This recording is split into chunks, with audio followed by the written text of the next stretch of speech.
And I gotta wait till I see my picture. No signal. And Lauren, it's still going to be at the police department? But I also had a chance to review Yeah, Okay. the comments. yeah, because from the CDA is, I want to remind you of that because, I need to remind myself of that. yeah. I don't know. Okay. Maybe in the next week, we could get together and talk about them. I mean, there are significant things that say we should just go like this to the We should be live? Yeah, it's, I don't think we can respond to that. I mean, to that should be, then I'll vote for it. But Nope. I was surprised. You know, a lot of do my own research type things. Lawsuits against. So we're on? Yeah. Okay. Good evening, everyone. I'd like to start with the Pledge of Allegiance, please. I pledge allegiance To the flag of the United States of America and to the republic for which it stands, one nation, under God, indivisible, with liberty and justice for all. Thank you. Great, thank you. Good evening, everyone, and welcome to our Thursday, April 4th Plnbrd meeting, 6 p.m. And we'll start with, going down the agenda, we'll start with board business. Minutes from prior meetings. you had minutes from March 7th and from the public workshop on March 19th. Anybody looked at them? Anyone have any problems with them? I'll entertain a motion to approve the minutes as presented. Second. All those in favor? Aye. Actually, what? I guess before I get started, 550 Newtown Road has asked us to withdraw without prejudice. So if there's anybody here for 550, we're not going to be hearing that, so rather than have you sit and wait for it. But anyway, so our next is bills. Yep, there's bills here from peer reviews and from Lowell Sun Legal Ad publication.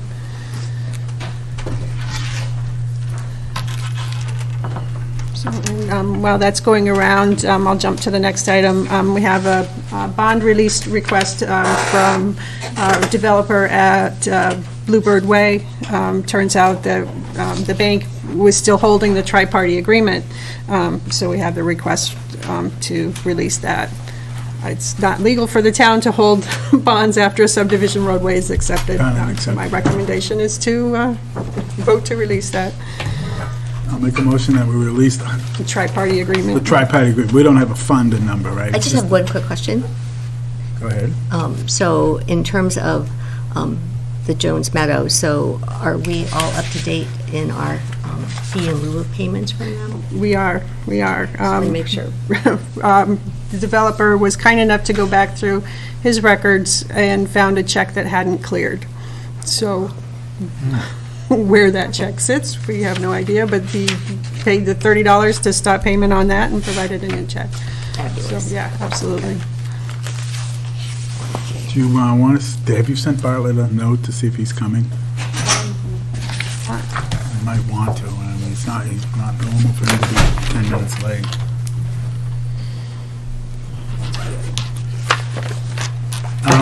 Okay. Member input update? So actually a vote to, Oh, yeah, that's right.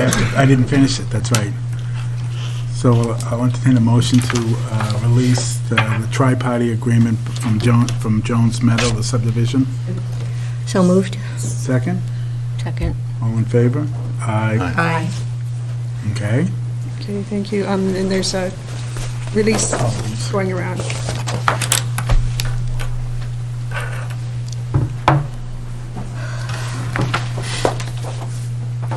Great. Member input updates. Looks like they're getting started on Northern Bank. Well, they have a banner up. They have a sign, I was going to say, they have a sign up and a fence. I haven't seen, I mean, Subway looks like it's just on its total last legs of operations, so. Hager's moving right along. They're all the windows in, putting the siding up. Most of it's paved. And there were occupancy permits for several of the cottage units in the rear of the site. Okay. And how are we with the affordables? Have they started working on it? We're doing it with, through an agency, right? Right, they've chosen a lottery agent for it, and they'll notify the town when they start the process. Okay.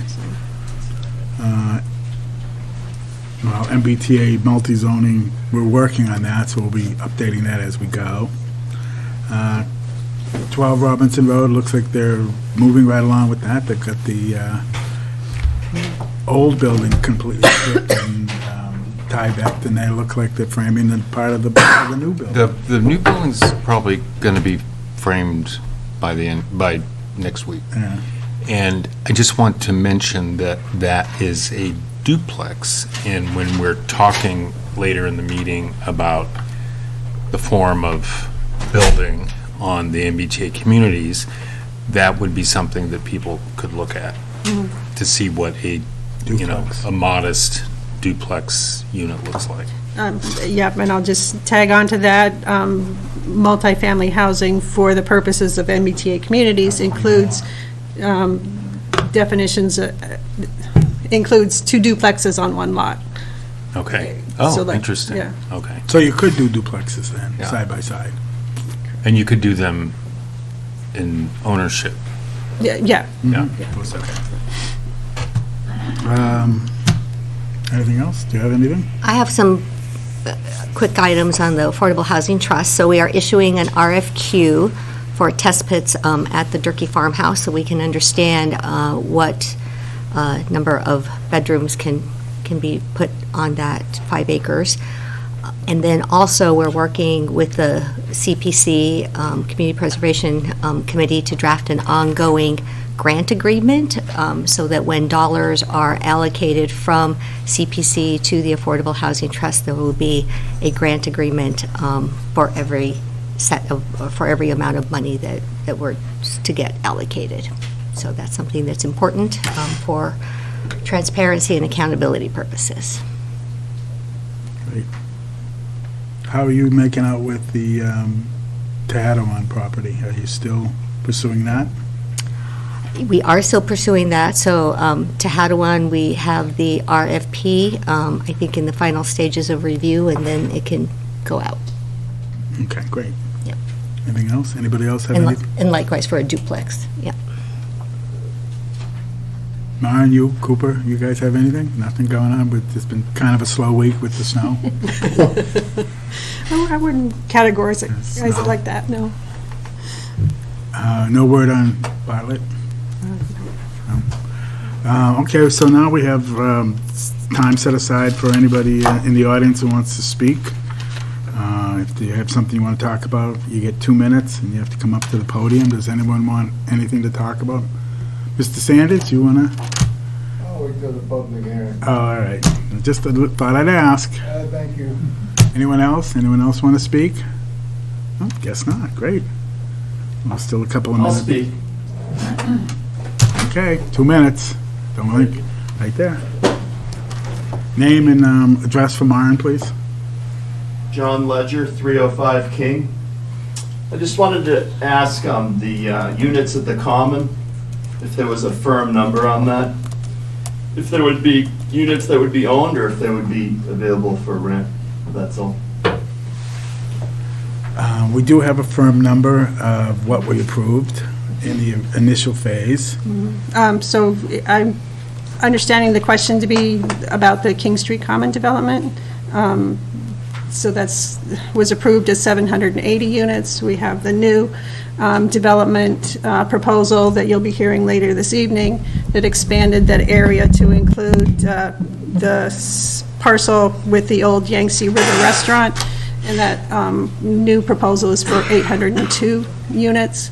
If I recall the board's discussion with the developer, he had indicated, the board had asked if the developer to consider if any of the units would be ownership units.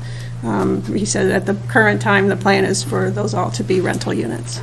And we're talking about the units that are in the form-based coding that are upstairs from the retail that is going down below, right? There are some that are some that are separate apartment buildings. Correct. Not in the, The King Street Common, yeah. no, I mean, In the- I know about that in the back. In the back, I'm right. talking about the part that's going to be where the old Yangtze River Oh, was. correct, sorry. That's just going to be up above.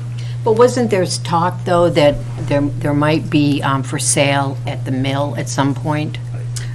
Right. Yeah, I don't know that we've Yeah, gotten that, far yeah, into that was kind of a question. He said that in the village common part of it, where we asked the had question. first floor residential, that it just wouldn't be possible to have for sale units, you know, in mixed use in that form. I mean, it could be possible, but it wouldn't be practical. desirable, yeah.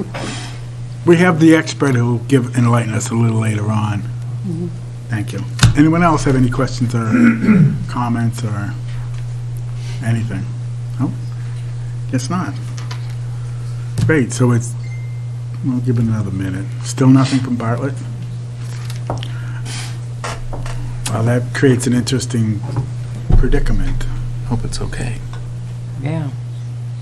We only have 4 members Well, here. Bartlett's on his way to the planning board meeting. Okay. All right, so we'll wait until he gets here.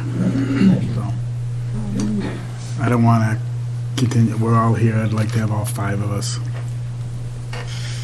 So, just give us a moment. Anything else? Any other board business? So we had the 4th hazard mitigation plan team meeting this morning. MAPC has done a great job of leading the town through the hazard mitigation plan process. Reviewed some of the recommendations that were in the plan from 5 years ago, updated those, and added new ones for moving forward for the next 5 years. Next step on that, MAPC will provide the town with a draft report. That draft will be presented at a select board meeting, likely the select board meeting of May 28th, Tuesday, May 28th. And there'll be a public comment period after that, and then the plan will be submitted to FEMA for FEMA review after that, so. The Open Space and Recreation Plan Committee has completed its work and dissolved at the last meeting. There were a few, basically, we were dealing with comments from the state.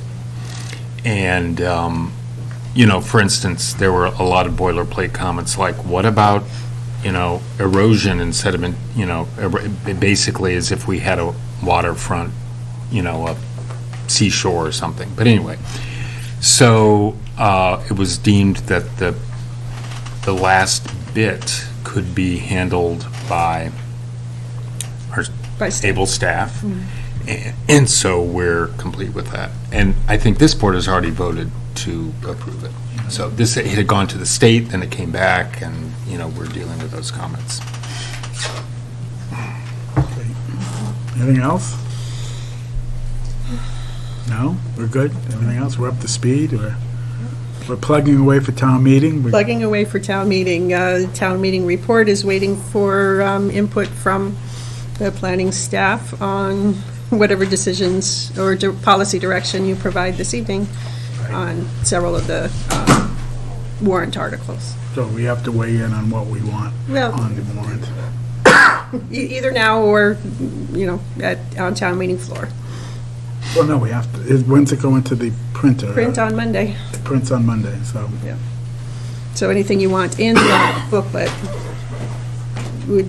I need direction Right. tonight on And that. that's hopefully what we're going to take care of with the rest of the stuff tonight. Oh, here comes Bartlett. Yeah, there you go.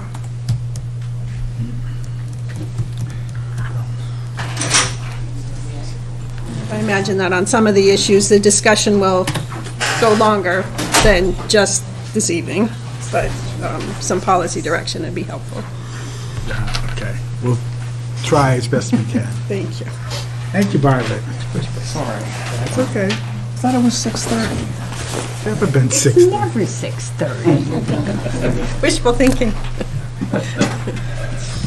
Put we out on your paper. You just sign these. All right, so we have a Continued public hearing for 234 Taylor Street, registered marijuana dispensary, adult use establishment, and water resource special permit, sanctuary medical. We need to move forward with this, or figure out what we're doing. Okay, so, let's see, you continued the public hearing and asked for further work on the draft decision. That draft decision has been updated. Has everyone had a chance to look at it, the draft decision that has been vetted out between planning board, town council, I believe the applicant, right? Everybody's had a chance to go over it. Yes, staff posted it to the website. We were able to see it, and we have viewed it as well. We appreciate that.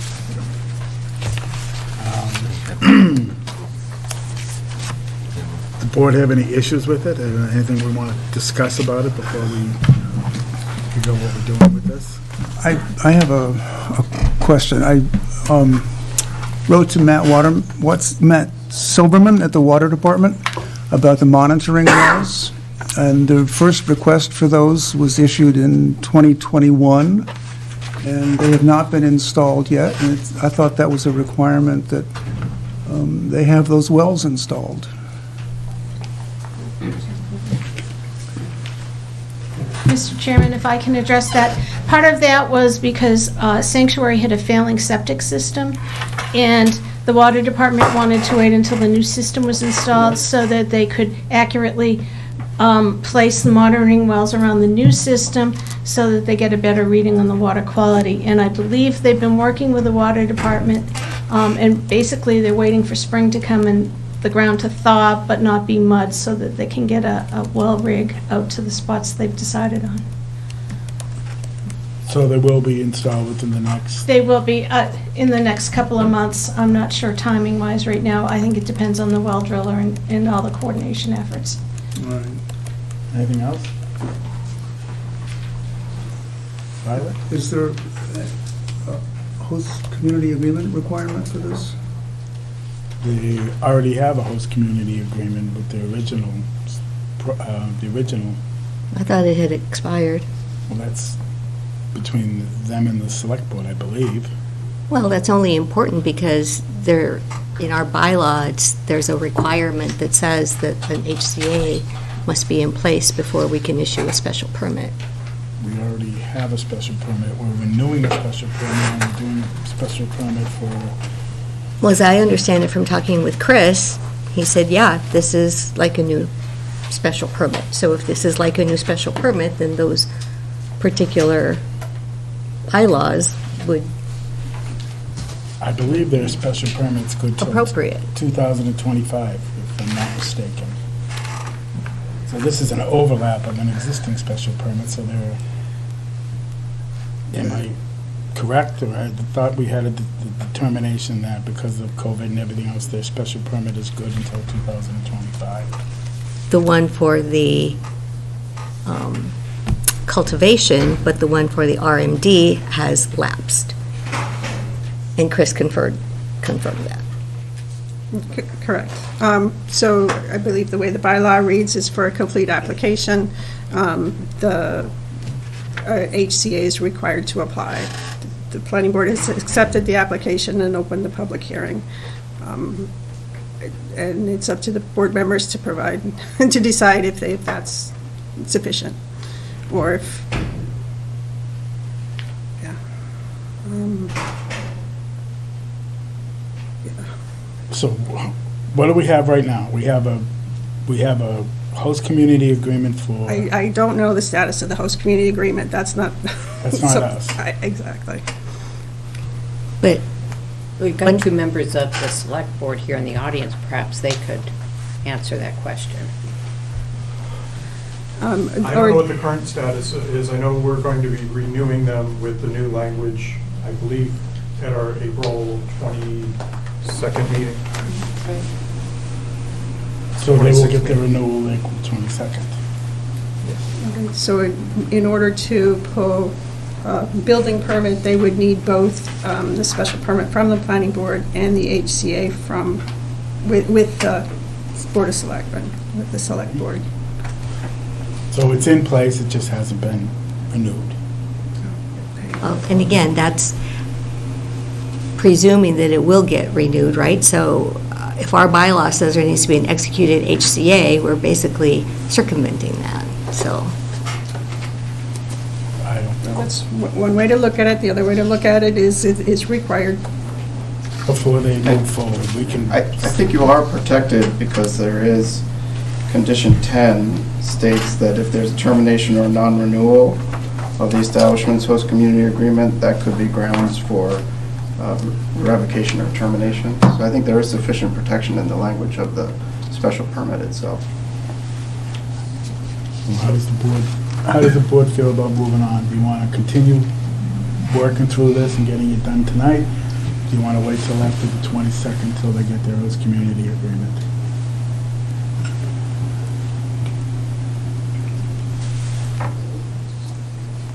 I'll start with Jeff then. I'm prepared to vote tonight. Okay. And thank you for your clarification of condition 10. I mean, we could consider a further condition, but it seems like that would be belt and suspenders for that. We've gone through this. and I'm ready to vote. I think we've spent enough time on this, I Yeah, think. vetted it out with town council. Yeah, and if by chance they don't get their HCA from the select board, then, Our special permit is no good anyway. yeah. I mean, I think we've got enough on our plates. I just raised the question. I Anna, think it's very valid. do you want to?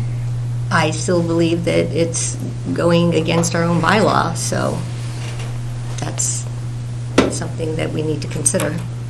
But it sounds like two of the members so far would like to proceed, so. Three of them, is it? Three. Three. I'm the only one who hasn't weighed in yet. And I think we've spent enough time. I don't think continuing it till after the 22nd. We have a lot going on. I think we've allocated time here. I'd like to, if we can, finish this up so that everybody can agree with what we've proposed and move forward on it. So, what other outstanding issues? Anyone else have any other outstanding issues with the conditions of approval? Yes, so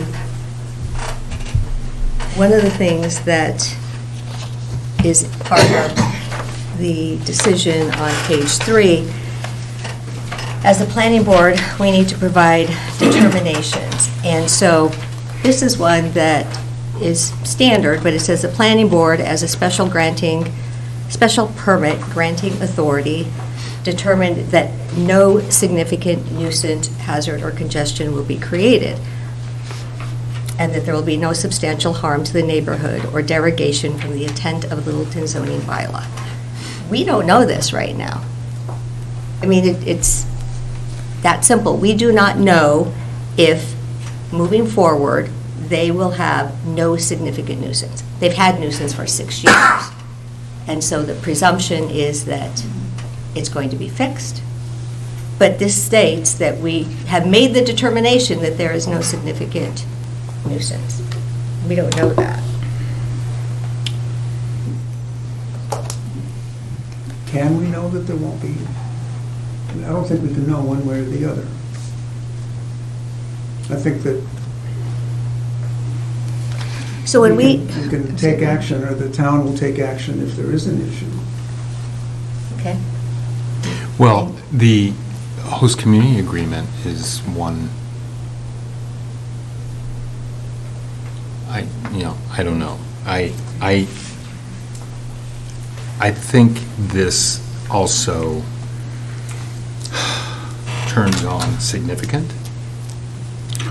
I think we have to look at the big picture of this whole thing. They propose to do major renovations to try to make the system better than what they have out there. That's part of what they proposed before us. We have a mitigation plan, which we never had before. We have more, We have a dashboard, which, Anna, you proposed. I mean, I feel like we've spent months on this, and now we're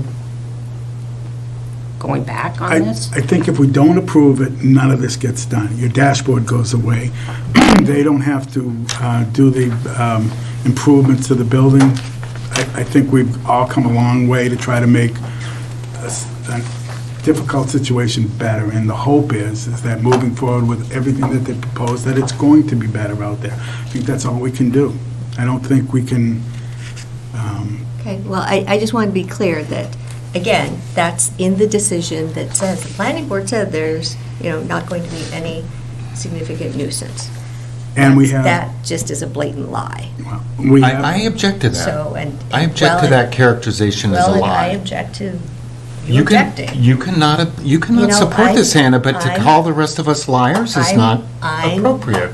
going to go through the comments that I have, because it seems like others don't have any comments. So on page 5, where it talks about the plans. Now, I was under the impression that the plans for this HVAC system that we have been reviewing for months were their final plans, right?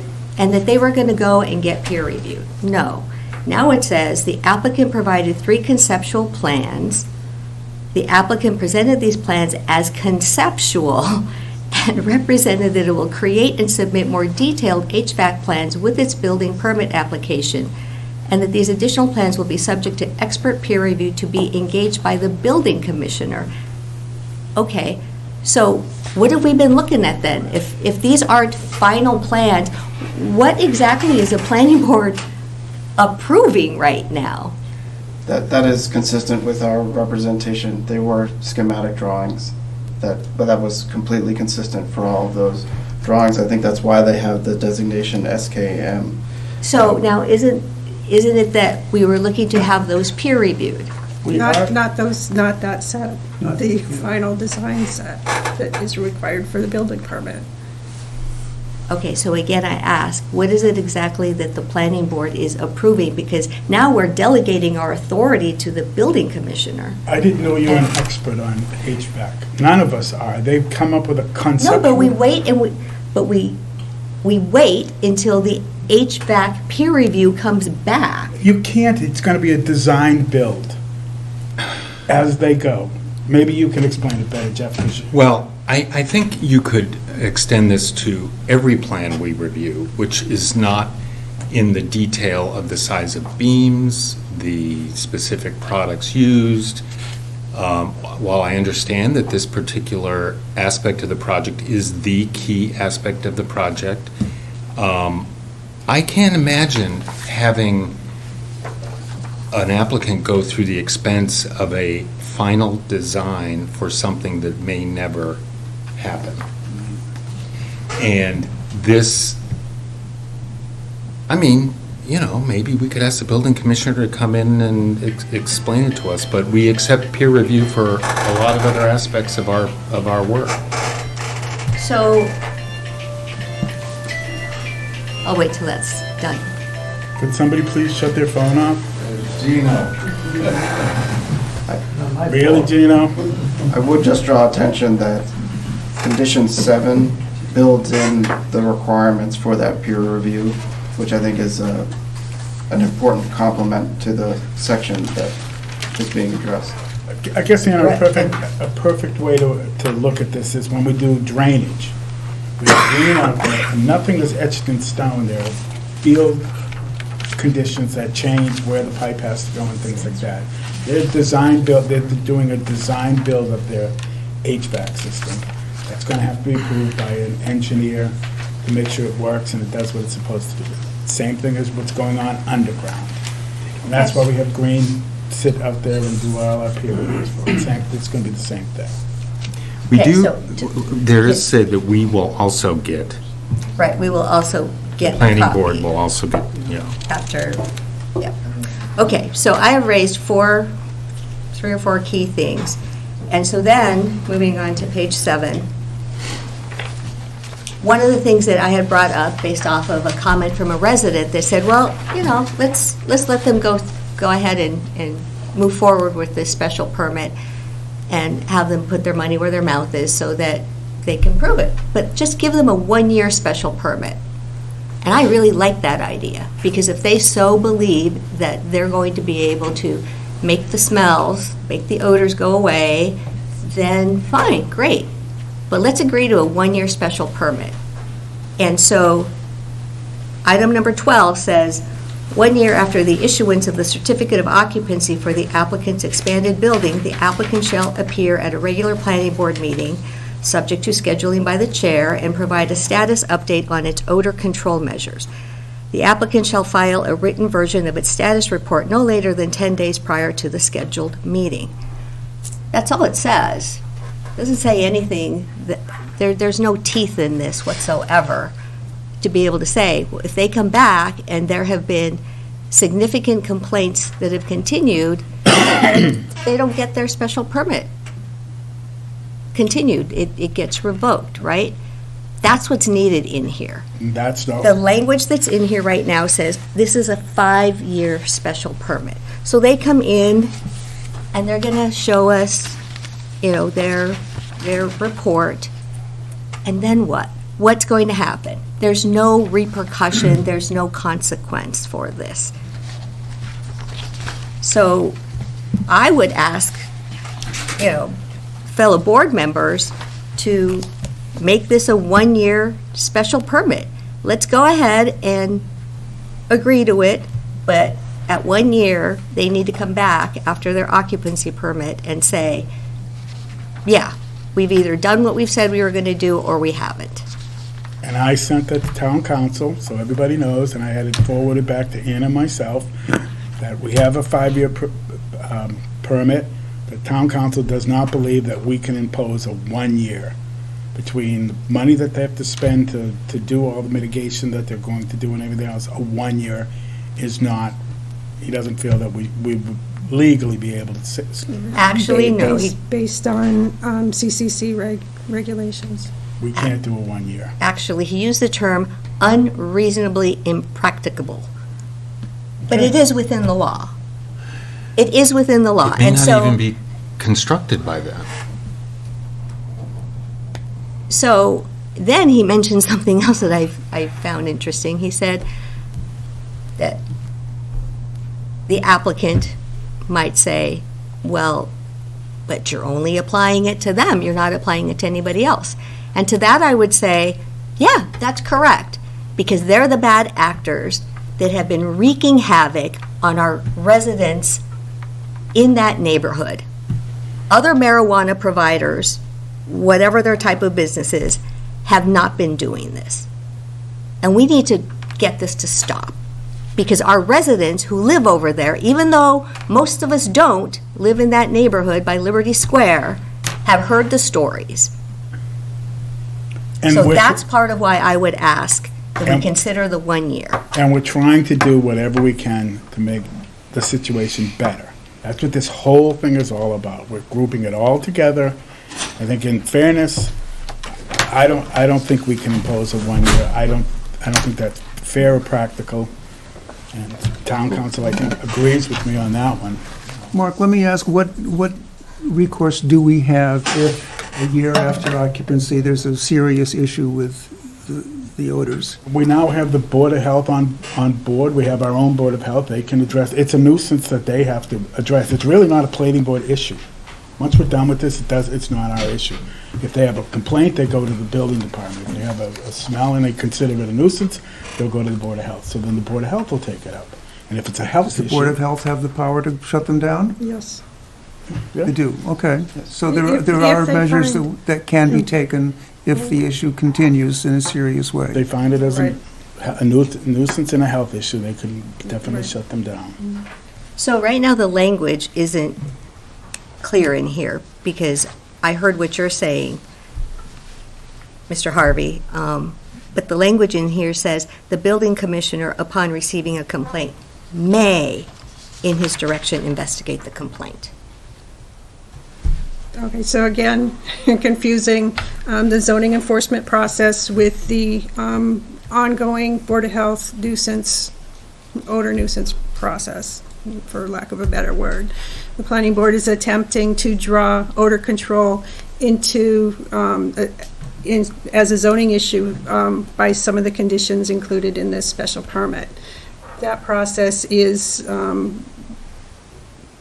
under the jurisdiction of the building commissioner, the zoning enforcement officer.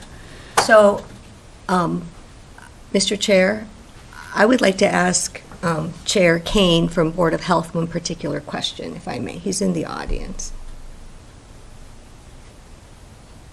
Does the board have any problem with talking to the Board of Health? No. Go ahead. Mr. Kane?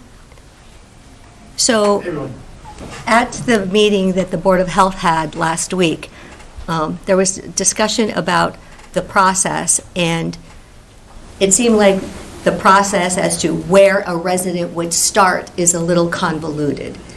And so as a result of that, would you mind just summarizing your take as to what you think the process should be when a resident has a complaint? To the extent, I don't know that they were. Excuse me, discussing no, us. no, excuse me. I'm asking him a question. It's not your turn right now. It is a convoluted question. Orders can be from a number of sources. Obviously, order complaints often go to the fire department, natural gas, those kind of things. That's the first phone call. In general, under 111, Chapter 31, Charlie, boards of health are responsible and have the authority over noise, odor, and dust complaints in the Commonwealth. We do have a question before town council as far as jurisdiction. We are a right to farm community, and under right to farm, there is, if it is not a public health issue, a nuisance. I live near a farm and it's manure season, I'm going to get an odor. Under right to farm, if it's not a public health issue, it goes before agriculture. There does not appear to be a carve-out for cannabis cultivation. We are waiting for town council to clarify. As far as odor notification, that I do know that any odor call can come directly to the Board of Health office here in Town Hall. If the phone is manned daytime. If it is after hours and it's an emergency, obviously calling the business office at the police station. They have 24-hour access to our health agents and the board for if there's an emergency. We do have a single stop as well we've just established on our website. It's still in beta, so hopefully it'll be up this week or next. As well, if you don't want to make a phone call, it is after hours and it's not an emergency, that folks can put a complaint through that way, and we can triage, obviously, if it is not a emergent issue. If it's 3 in the morning, it's natural gas, and you call the Board of Health, it's going to sit on our voicemail till morning. But for us, our first call would be odor complaints come before the Board of Health. So if somebody complained and they complained to the building inspector because it's a zoning issue, eventually it would get to you. That would be at the, as a member of the board, I would hope that any complaint that the building commissioner or zoning enforcement officer received would then share that with us, simply so that we are that one point of contact we can track.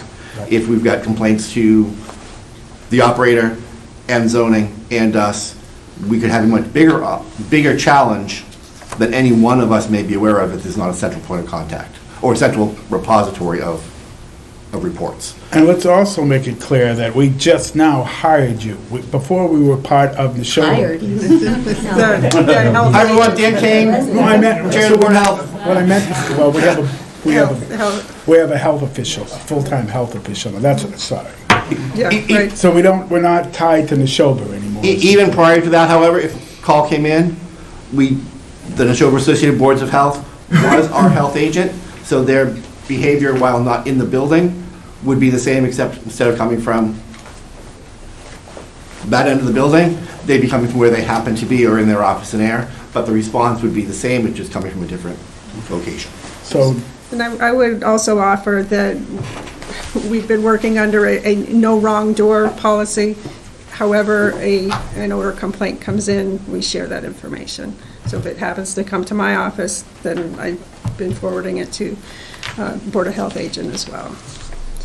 And so the reason why I raise this is simply because if we are to buy into this fact or buy into this notion that the odor is going to go away, great, it's sort of a non-issue.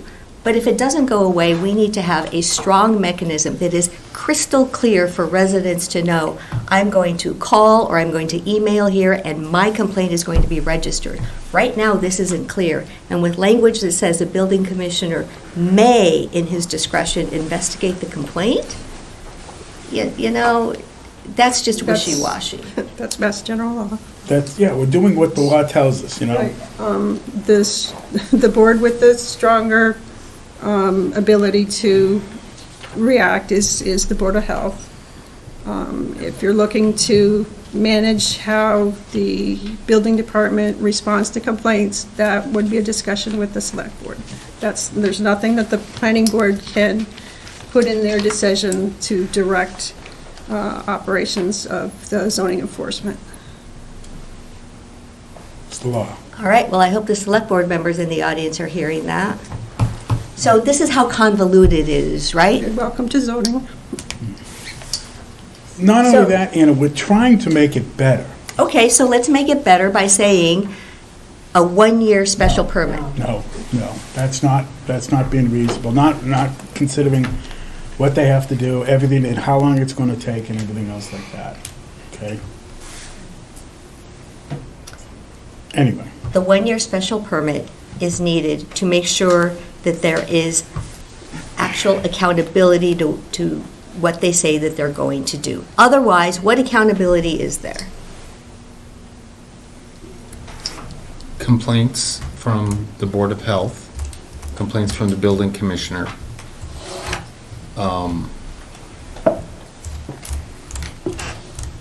We need to let other boards and other committees do their jobs. Where's zoning? And we need to focus on doing planning board. exactly. And one of the things that impacts this particular decision is the fact that this is not clear. Item number 21 is not clear. If I may, this might not be welcome. I don't think it was at the last meeting, but as I stated in my March 6th letter, I think that condition 21 causes more confusion than it solves.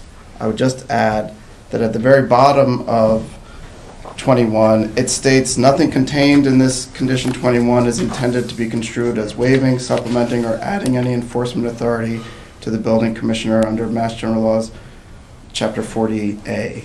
I think that statement is really all you need. There is existing authority under General Laws, Chapter 111, Section 151, for nuisance odors to the Board of Health, and there is zoning enforcement under 40A. I think using those well-established means, rather than creating a new system just for this permit, would create more reliability and give the residents a clearer sense of direction of where they wanted to go if there was a problem, rather than an ad hoc condition just in this permit. Okay, we've gone, no, I'm not taking input from the, I think this may be useful. I'm not taking input. We're in the middle of trying to vote this. You're all discussing after something happens, and I'm going to ask a question because they have no interest in making the neighbors upset with odor. Am I correct? That's correct. You go that extra foot to make sure the risk of it would go down. You have a conceptual plan for how you're going to put this thing together. Could you, with 2 sentences, what are you doing specifically for odor mitigation? Because all facilities deal with that. You deal with air and odor. I know, I didn't ask you to speak. Mike, they've already done that. We've had been through meeting all of after this. meeting after meeting, and experts and consultants. I have never Then you heard. should have come to the Yes, meeting. because we've had it explained to All us. due respect. We've had testimony on odor control. What is your method for odor control? Excuse me, Mr. Zelton. Yes. We've finished all of this. We've had all these discussions. You didn't happen to be here at the meeting when we did it. We did it all. We've been through it all. If he is able to answer the question, which I suspect he can, we know what the risk is at the very, very least, because there are methods out there for doing this. It's not arcane. 2 sentences. 2 sentences. Yeah. We have a developed odor management plan that was developed by a specialist, and Draft condition 22 says the site shall comply with this odor management plan. That is a condition of the permit. And what is the what is the technology? That is going to take too long. It's a 40-page No, just, document. as one. It's all online. That- No, that's you too don't long. have to go live. It's called vapor phase. That will work. That will reduce it almost like close to 90%. Great. So are you using that or just using carbon filter? I'm just. Primarily No, carbon this- filtration. we're done. We're moving on. Okay.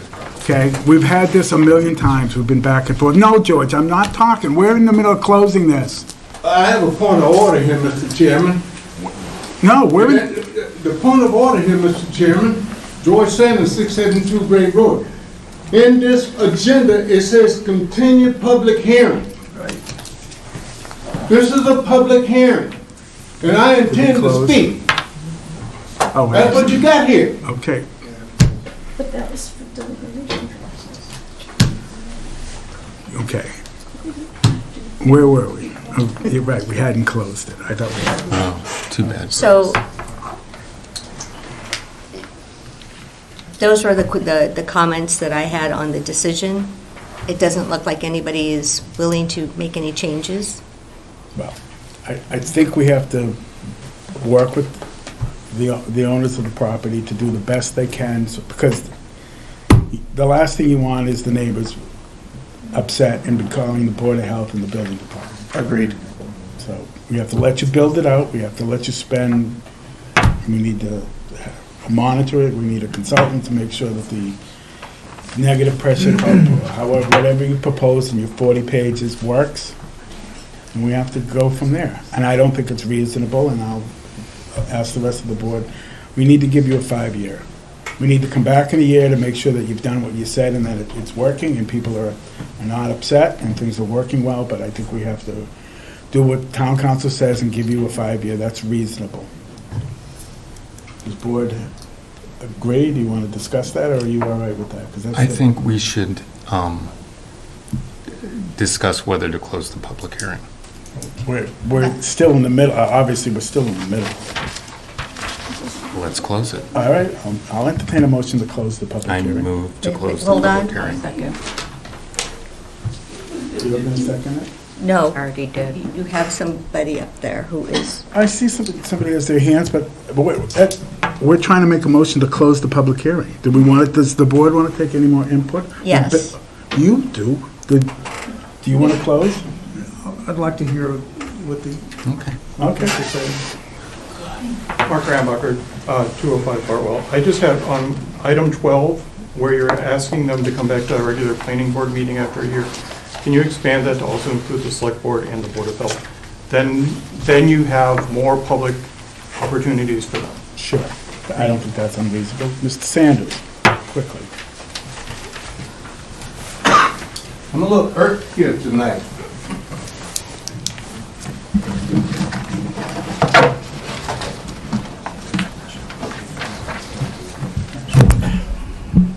You can't post this meeting and then turn around and not let the public speak.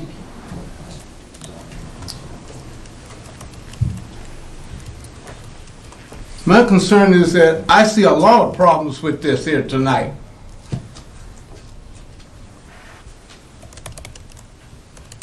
You should be concerned about what I see that they have here. You talk about the 5-year permit here. In R&D, research and development, what they have going on here is something that they're building out, that they're going to test and run and hope that it works. That's what the decision here is that you're having tonight, the vote.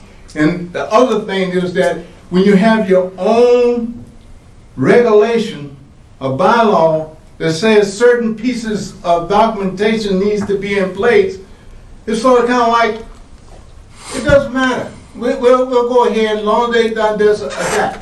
If it said that you have to have the host agreement before they apply for it, then that means that the select people need to get the agreement with them, and it's approved or disapproved, and then you would know.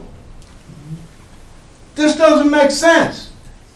You're skipping, and it's like you're catering to this particular company here. And if there's no other company over there in that area that is producing marijuana over there, there's marijuana smell over there left and right. And that's what the problem is in this town. We need to do what is right. And we need to be clear and concise about when do you file a complaint. It should be in there. Don't give the building inspector the option that he can or can't. On this marijuana, when the state put in, it says as long that you don't do in conflict with, you can put your own rules in place. This is not right here tonight. Some of you just want to throw up your hands and say, oh, okay, let it go. This is a public hearing to get input and to see how the people in this community feel and what their thoughts are with regard to that. And you should be taking it into consideration as to how the people are thinking in this town, because marijuana smell is the problem in this town. Make no mistake about it. It is the problem here. I respect the applicant here with what they want to do. You have to do in R&D, research and development, you have to try and do different things and adjust and so forth and so on till you come out, till you get it right. They're going to have to go through that process to do that. It shouldn't take 5 years to do it. If they got their engineers there and they get started and they put this stuff in place, yeah, within a year or maybe a year and a half, they should come back to the town and says, yes, we got everything all squared away and it is working. And we've tested it. Then you shouldn't have any problem giving them the permit for the time that they need it for. Mr. Sanders, you're missing the point. They have to build it. It has to work. That's what R&D is. No, they have to build it. Don't tell me, I was in This is design. They're going to build it. They get a 1-year permit. Once they build it, then they get a 5-year permit. The 1 year is they come back after it's already built. They're not taking 5 years to design this. They have to build it right away. We have to hire a consultant to look at what they're proposing and make sure it's proper and it's going to work before they even do anything. We're not waiting 5 years, and we're not giving them all different kinds. They have to come in with experts and a design. That's what we're doing. But the decision says Now. 5 years. That's what 5 years is for the permit once they're up and running. They have to already have it. That's not what the decision says. Okay, well, Yes, then, it is. okay, That's well, not then what the let me decision understand says. here. So what you are going to vote on here tonight is the 1 year? No, it's the ability to get them to move forward and come back and build it, and then we look at it after a year after it's up and running already. But that's not we've what been the talking. decision That's says. what it is. That's They not what have the to be decision open and up and says. running. That's common sense. That's what we've been talking about. And as far as this meeting goes, George, we have been having meetings. We've had 6, 7, 8 meetings. Okay, how many you had, Mr. Chairman? We've But all- the fact is, let me, the fact Can we is. stop yelling? Everybody stop yelling, please. No, I'm not yelling, I'm Yeah, just speaking, no, I have a high please. voice. Okay, let's just Okay, bring I it have a all high down. voice. Everybody bring it Don't try to tell down. me how to talk. Okay? Bring it down, everybody, Don't okay? try to tell me how to talk. Okay? What I am saying here, Mr. Chairman, can you ask them what the anticipation of the time element that they're going to work on this, put the pieces together, and get it up and run it? How long will it take you to do the design build?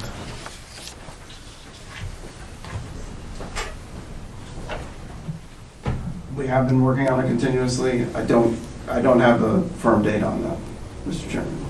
A year? I don't think that's unreasonable. So they're not even going to be coming back to us till a year after they've already built it, George. That's the point we're making.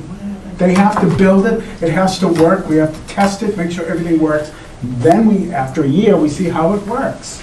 And if it works, great. If it doesn't, then we come back to them and say, well, it doesn't work. You know, I hope it works. My concern here is that I don't have a problem with them. What I have a problem with is that we have citizens in this town are smelling the marijuana, okay? Okay? Okay, we all agree on that, George. Okay. Here's the bottom line. They don't have to do anything unless we approve what's before us right now. We are trying to take everything, all the issues that we have, condense them into one special permit. They don't have to fix it, they don't have to upgrade it unless we approve this tonight or whenever we vote on it. That's the key part of this whole thing. Something better for the residents there. That's all we're trying to do. Okay, Mr. Chairman. They're not growing any more marijuana, they're not doing anything. All their special permit is for is their internal circulation to make the process work better. But they're not adding any plants, they're not doing anything. They're upgrading their system and they're being more efficient, less times they have to open the door, all of that stuff. We've been sussing this out for 7 or 8 meetings, okay? It's not like this is brand new to us. Okay, Mr. Chairman. Irregardless how many meetings you have to do to get it right, you should put the effort in it, in my opinion, to try to get it right. We Okay? have. Okay, but my concern is, as a citizen, and I get real hurt when somebody really tried to prevent me from doing something that you put out in writing to the public and tell the public to come here and you can speak on it. Listen, this is what you put out, okay? This board put out a continuing of public hearing. Right. That means that the people here, you should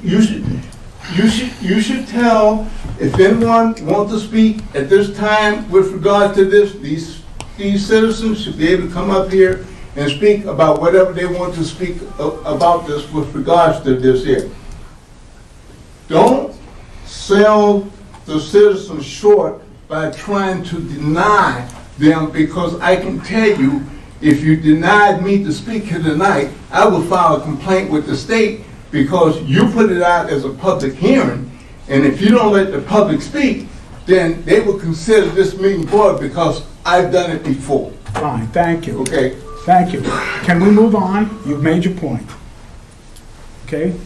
We were to the point where we were looking at conditions of approval. We had gotten all the way from our last meeting to conditions of approval that we sent to town council. That's where we were last meeting, and we're picking that up this meeting. Well, let me ask you a question here, because I'm a critic when it comes to saying this is what needs to be in place. Why you do not have the host agreement before you make this vote tonight? Because if they don't get the host agreement, it's in the conditions of approval that this agreement is null and void. So it doesn't matter. We want to get it off our plate and send it to the selectmen. Okay, so we have belts and suspenders covering us both ways. Where in the decision does it say that? It was Article, what was 7? 7. 7. Article 7. Why do you have conflicting information? We don't. Well, if you say you have it, you need it, and then you're saying you don't need it. No, we do need it. They need a host community agreement. Article 7 doesn't say anything about the host community agreement. 10. Article 10. Condition 10. They need a host community agreement, okay? Well, we got 2 selectmen here at least. We just heard they're gonna meet on the 22nd. Yeah, and we're gonna be on the 22nd selectmen. The selectmen, you need to take a strong look at what is going on here with regards to this. Because it's obvious there's some mistakes between what is written and what is being said that they don't need in order to vote on it. No, you're missing, it's in there, it's right in the conditions of approval when we brought it to town council. Can I have my meeting back, could you? So Are you this done? says, under number 10, the adult use marijuana special permit shall expire on the date that is 5 years from the date of issuance, but may be renewed with approval of the planning board if the applicant requests such a renewal at least 120 days prior to expiration. The adult use marijuana special permit shall also expire upon either the revocation, termination, expiration, or renewal of the applicant's final adult use license issued by the CPC to allow the adult use activities permitted herein, or the termination or non-renewal of the establishment's host community agreement with the select board relative to adult use activities. So it's in there. So, Mr. Chairman, I didn't take over your meeting. Yeah, you did. I have the right to speak, And I let you speak. and I appreciate that. Thank you. Does the board have any other issues, anything else? Does anyone else have anything else? We've gone, Pat, quickly, please. I just had a question, John Ledger, 305 King, I just had a question about the Yangtze River lot. No, we're not on that. Okay, well, I just wanted to ask. No, you can't. If you're Different gonna, hearing. Citizens of Littleton, we have a right to you speak. gotta ask it when I'm on that part. We're not talking about that right now. Touche. You thought I wouldn't figure that out, did you? That's right. Does the board have anything else? Do we want to close the hearing, decide whether we want to vote, or what do we want to do? Jeff? I move to close the hearing. Second it. Okay, it's been moved and seconded that we close the public hearing on the sanctuary, what do you want to call this? Major industrial use, special permit, site plan amendment, stormwater permit. Wrong one. 234 Oh. Taylor Street, Oh, yeah, registered yeah. marijuana Sorry. dispensary, adult use marijuana establishment, water resource district special permit. All of those, okay. Can I get a second? Oh, second. All those, I'm going to take a roll call for this. Bartlett? Yes. Lisa? Yes. Jeff? Can I just make a few comments? August 3rd, September 7th, October 12th, November 16th, January 11th, February 1st, March 7th, and today. These are all public hearing meetings. In those meetings, we established that there is a problem at Sanctuary and that this proposal, with very minute study on the part of all of our board, that this project is a credible way of mitigating the existing problem at that site. And for that reason, I'm going to support it. Okay, Anna? So, sanctuaries. Did you close the public hearing? I'm trying to vote to close the public hearing. I'm asking her for, so your vote was yes? Yes, yeah. So, and he made some comments, and I have some comments as well.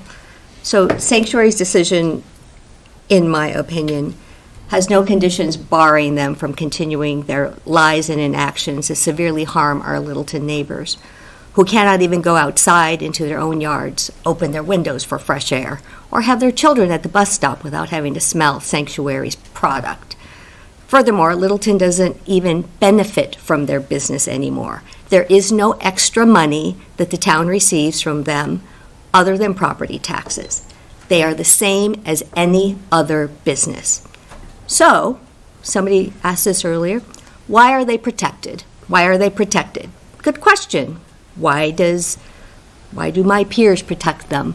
Why do other boards? Excuse me, I take great offense at that. I am not protecting them. I am sick and tired of being, Good question. no, you Keep stop asking. right now. Maybe someday we'll find out. Oh, what, you're gonna accuse all of us of Fellow getting board payments members, too? I ask you to vote no with me on this decision. Fine, thank you. So For the you're, benefit of Littleton residents.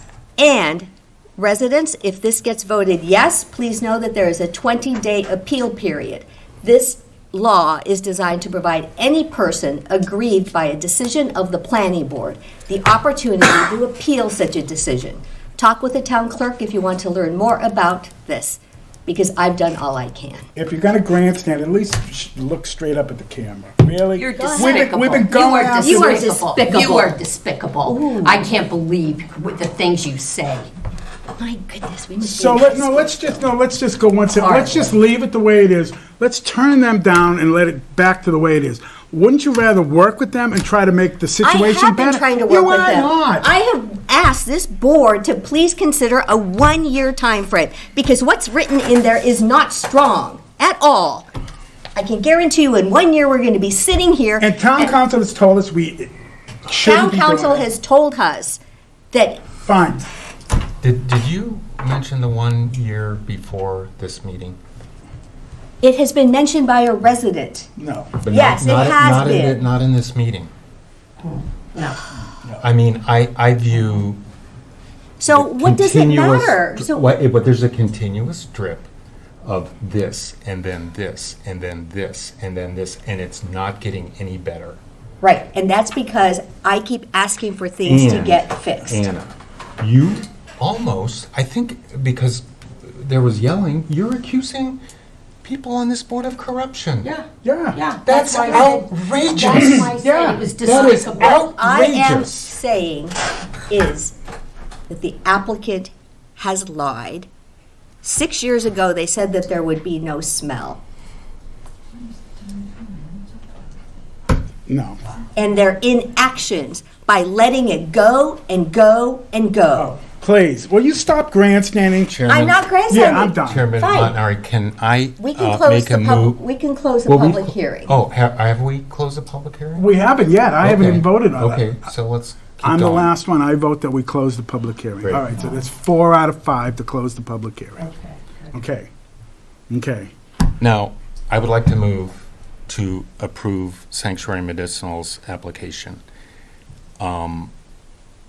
And I'm doing this because we have really discussed this in every manner, maybe not every manner possible, but in huge detail. So I make a motion. And I would just like to say that we understand there's a situation out there, and if we don't work with them to try to make the situation better and have them spend hundreds of thousands of dollars to try to make it better, if we don't approve this, they don't have to do anything, okay? So it makes sense, and like I mentioned earlier, this is not about increasing the growing out there. This is internal circulation. This is a site plan, all this is really a site plan. And we've tacked on so many other things over the 7 months or 8 months we've dealt with it to try to deal with proactively to deal with it, not be pointing fingers at people and thinking that we're all, I made a motion. Is there a second? Yeah, I'll second it. I'm going to take a roll call. Bartlett? I vote to approve it. I vote to approve it. Jeff? I vote to approve it. Anna? I vote to deny it. I vote to approve it. Thank you. Thank you all. Thank you.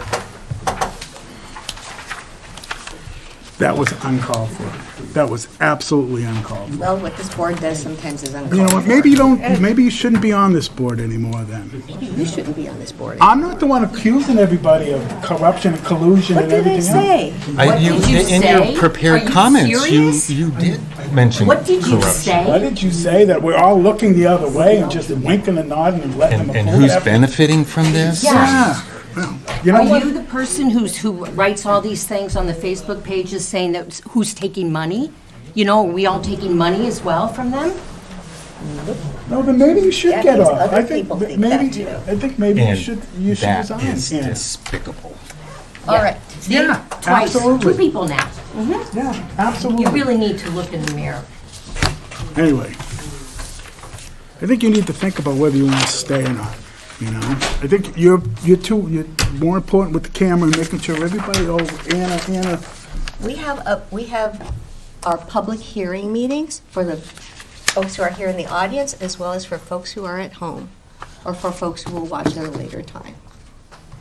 Can we move on, or you do want to accuse us of No, you other just stuff? said, you just said something. Can we please move on? I don't- Please. I'd love to move on. We have a 6-4. So the 6:30. 6:30 continued public hearing for 550 Newtown Road. We do have the requests from the applicant to withdraw without prejudice. It's up. So recommend the board vote on accepting it. So let's just understand, withdrawal without prejudice means that if they want to come back in the future, they're more than welcome to come back. They can start all over again. We normally let people withdraw without prejudice, and I just want to see how the board thinks about it. Are you okay?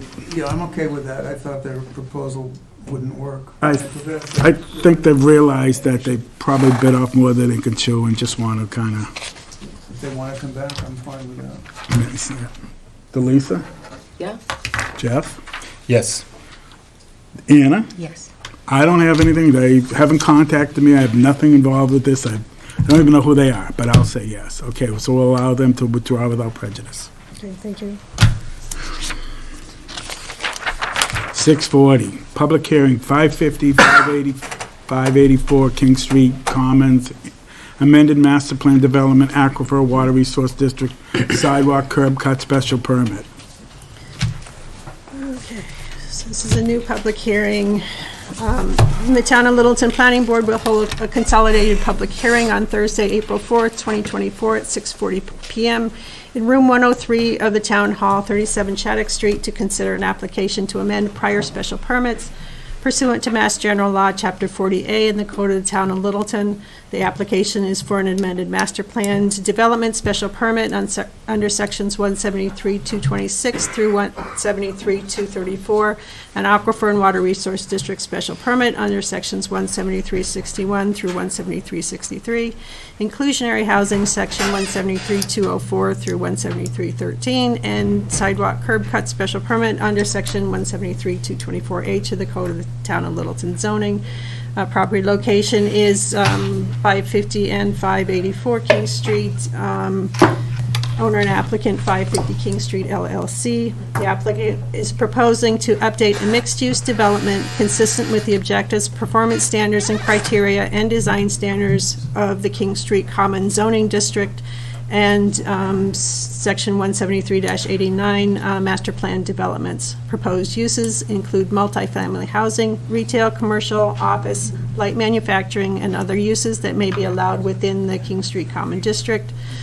Proposed plan changes including adding 584 King Street, additional retail and residential use, and a boutique hotel. And it gives information on where you can find the applications and plans.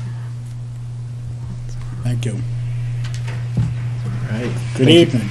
Thank you, Mr. Chair and members of the board. My name is Chris Raymond from TEC. We're the engineers for the site. And actually, yeah, Lauren, did you get my slides? Mm-hmm. Great. I'll be there in a second. Here to discuss amended master plan for the 550 King Street Common site. You might remember the master plan was previously approved back in June of 2002, so almost 2 years ago now. Time flies. Here to discuss 3 changes that we've made to the plan since then. One of which has referenced tonight, the incorporation of the Yangtze River site. Previously, that was, there's some negotiations and talks of purchasing that site. Since then, that site has been procured and has been added to the master plan. Additionally, I think we've discussed with the board before, the incorporation of the boutique hotel. We think this is an important use to add here to really activate the green space that was proposed. You can imagine some weddings and events here that all open up right onto the green space here, and be a great space to really bring it alive and incorporate a really unique use into the site. And the third change is we wanted to find a way to really activate the east-west pedestrian corridor along the site.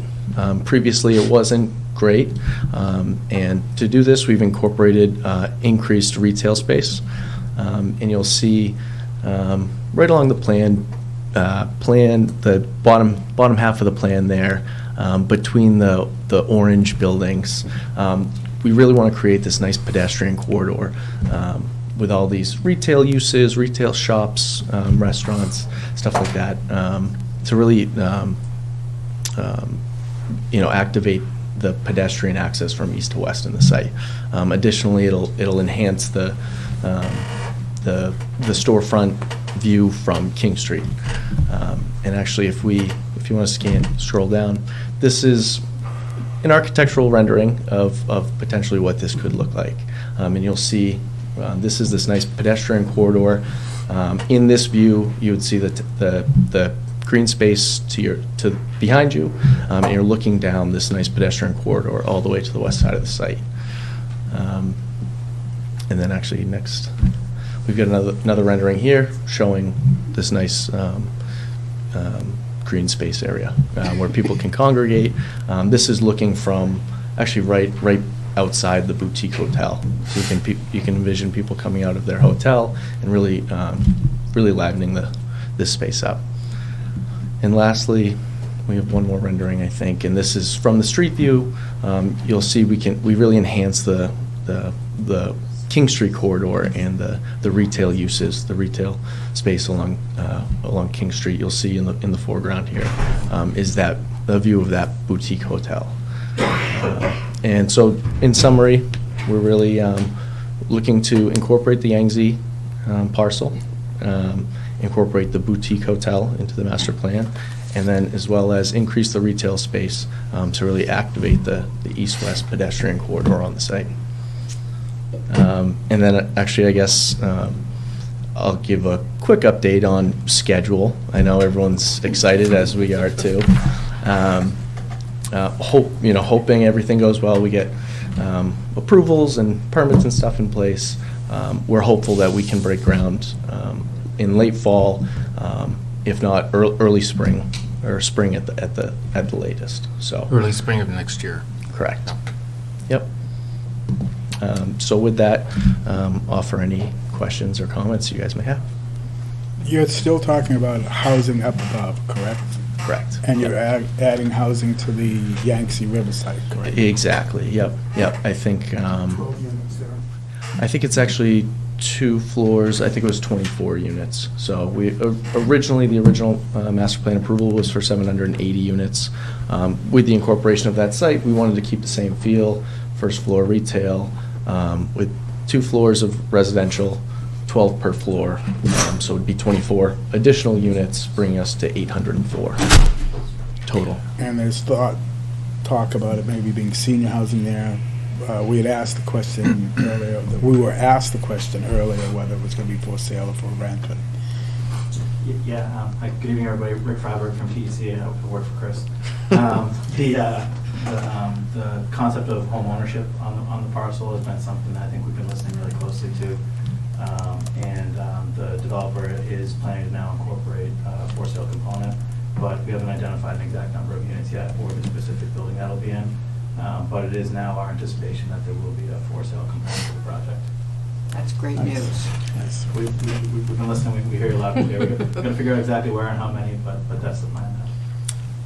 Do you know what the size of the Yangtze River parcel was? Acreage? It's about an acre. Yeah. Maybe. Okay. So let's talk parking. So you've incorporated several parking structures. Are the 5-story residential buildings on podiums, or is this below grade, or how does it work? Yeah, actually, if you want to go back to the original graphic. you're parking under, right? Yes, so, yep. But just the P and M, or the entire, what's the extent of the under? So the parking is going to be below, so you probably remember from our sidewalks out there, but the topography really dips Sure. off as you go back there.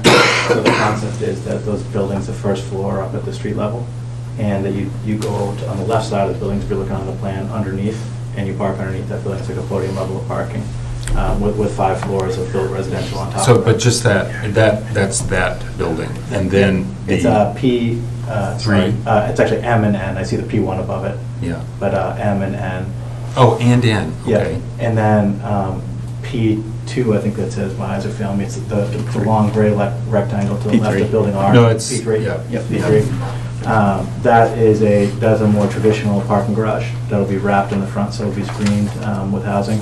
Right. And the concept there is, we've actually had some good traction on the building shown as Building R, the existing IBM building. We're feeling pretty good about a prospect for a long-term tenant in that building, which is great. And we actually now envision that P3 and Q will actually be the first phase of the project. And the reason being that we could construct that garage early to provide the parking for that commercial tenant that wants to go into R, and sort of work our way away from that. Basically get that all in place. Now that business is less disrupted as we do the rest of our construction, and sort of work our way to the left as we build out that residential park. So P3 would be for Q and O also? Yep, Q, Okay. O, and R. R, Yeah. okay. Now, on the surface streets, on the, sort of boulevard layout, is there any surface parking on those streets? Yep. Okay. Yep, along that whole Oh, yeah, I boulevard, see you the can little there's indentation, parallel so, spots okay. all along it. Yep. Now then, Pete, so it's, okay, so then in terms of, we have parking under the hotel, I'll get back to that. Then we have P4 at Building F, and I don't quite know how that's going to work. Yeah, so, do you want to go? Yeah, so P4, what we realized when we were doing this was the garages, P3, and does that say P5 in the top right? Yep. I think it does. Yep. Are really too far away from the retail activity, we think, particularly in days like today when the weather's not great. Yep. And so the thought there is, I think that is a two-level parking garage that has a roof deck on the top of it. Okay. On the surface of it, but that the goal there was to inject a little bit of parking to help with that retail space, closer proximity to the retail corridor there. So, Okay. so it won't be visible from a helicopter, as this view shows, but if you were to drive behind that building, Right. between where it says P4 and R, you would see like two levels of parking. Yeah, and that's facing the IBM. That's right, yeah, but the front side of that building that faces the pedestrian corridor is all just retail shop fronts.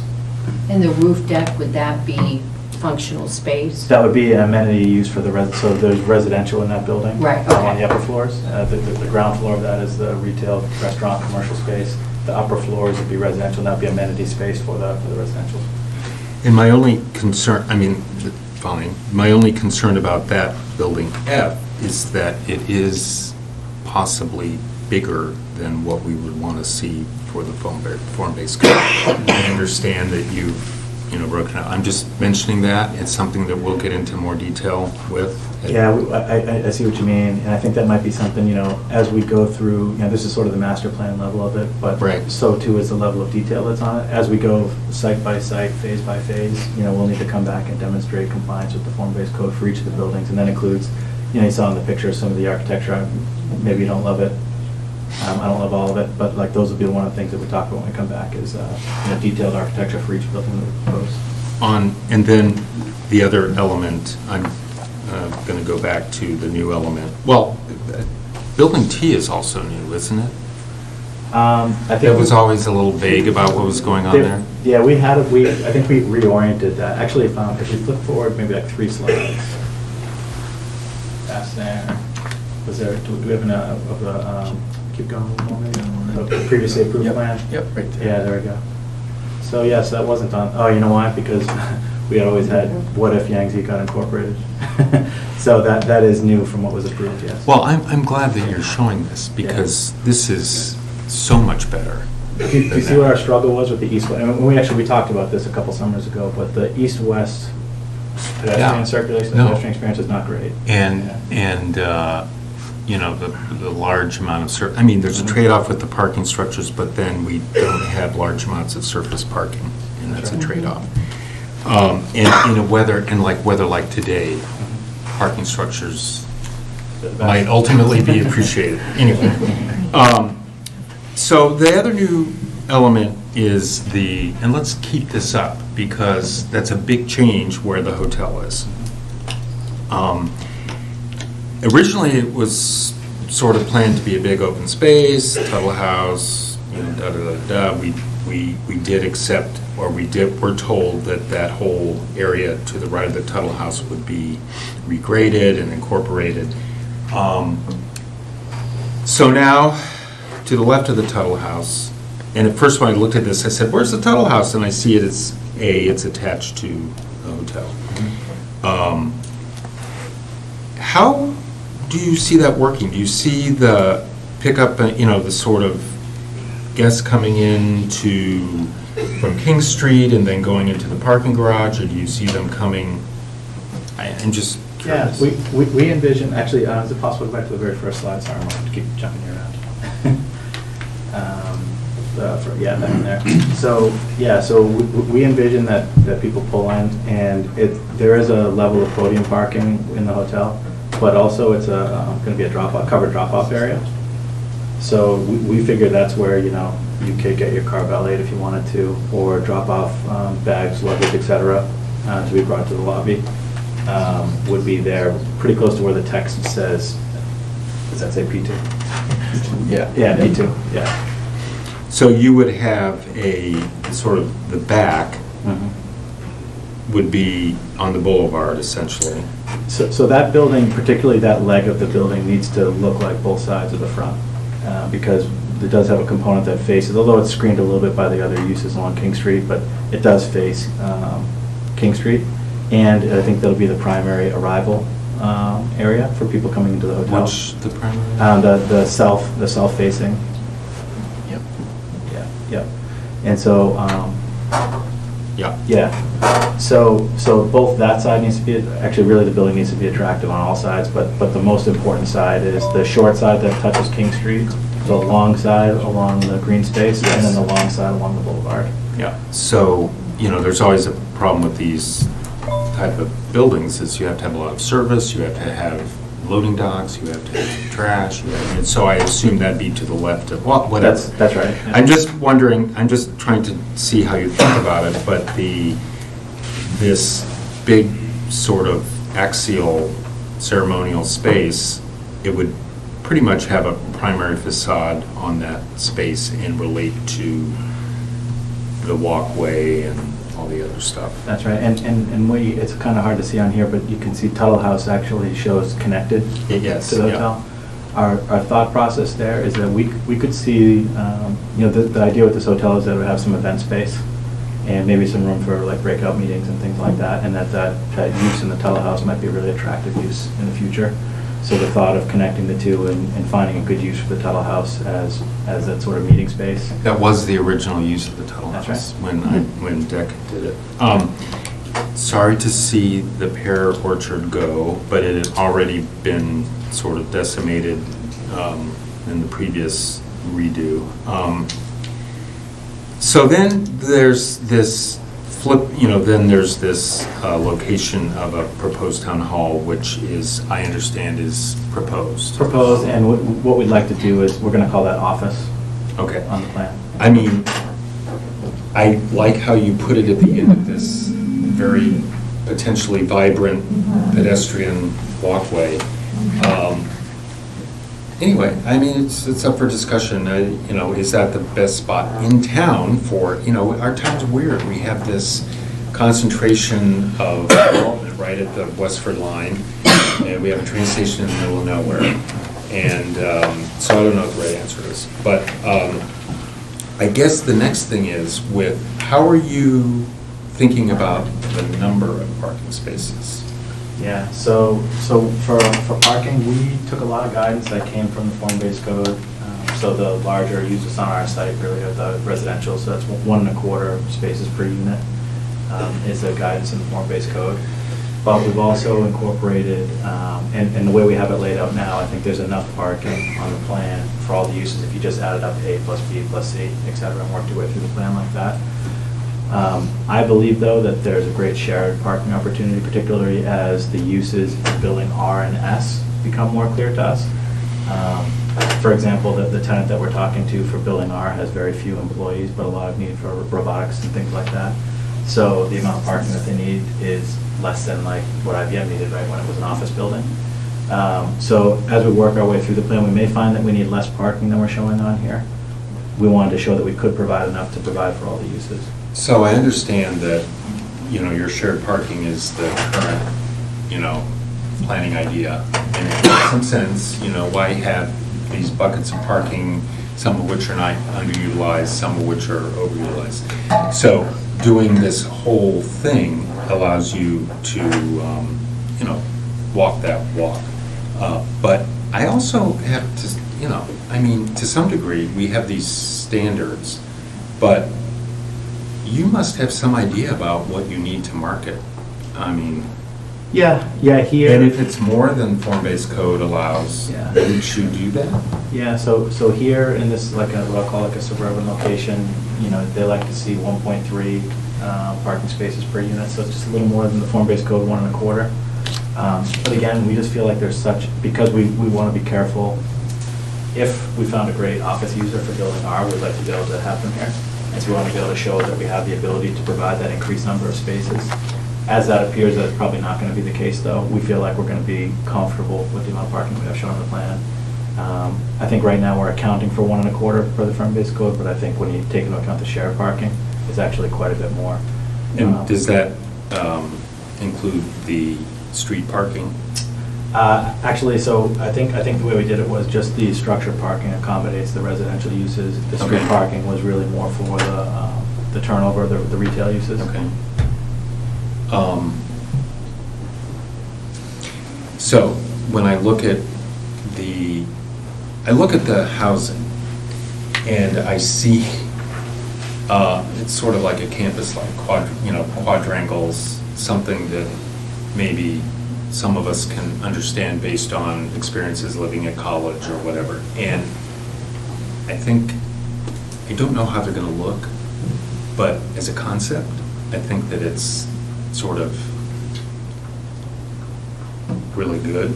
No, seriously. Seriously, there's so many people that the type of person that you want to come live here is probably looking back fondly, living in similar situations. So it's it's not for everyone, but it's just neither here nor there. I think this goes back again to a couple summers ago when we were talking about, this needs to be really strong pedestrian friendly. I think we have to have accommodations for bicycles and for pedestrians. And so we've been trying to carry that theme through. And I think hopefully you see the plan that is in front of you tonight does that better, accomplishes a better pedestrian experience than maybe the plan that we had 2 years ago. Oh, and I'm seeing pickleball courts. It's all the rage. So then I know this is just a sort of a concept sketch, but outside of the green color, where you have superimposed this on the aerial, what's going on in the what's going on at the Great Road Interstate 495 ramp? Is that that area natural there, or that's a detention basin. Yeah. Yeah, so there's an existing detention basin that's there, and the intent is to basically leave that alone. And then at the end of the Yangtze River, I know that's probably, well, it's interesting. So you are incorporating the Acton Medical Building also, right? No, that's just off to the right. Yeah, that's just showing. Shea Street. Yeah. Well, I don't know. I mean, That's just showing. this is the Acton Medical Building right here, and it's within your. No, it's not. Oh, it's not within your. It's not within. It's within the King Street. Okay. Yeah, it's showing it existing, Yeah. but it's showing it in a different zone. Yeah. Correct. So that's all wet where you have that. That's right.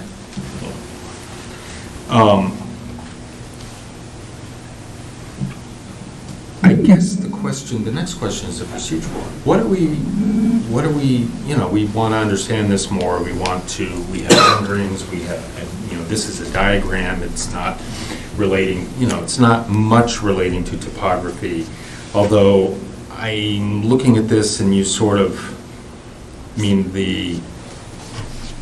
be curious, so are you basically raising the level of the parking area to the left of the IBM?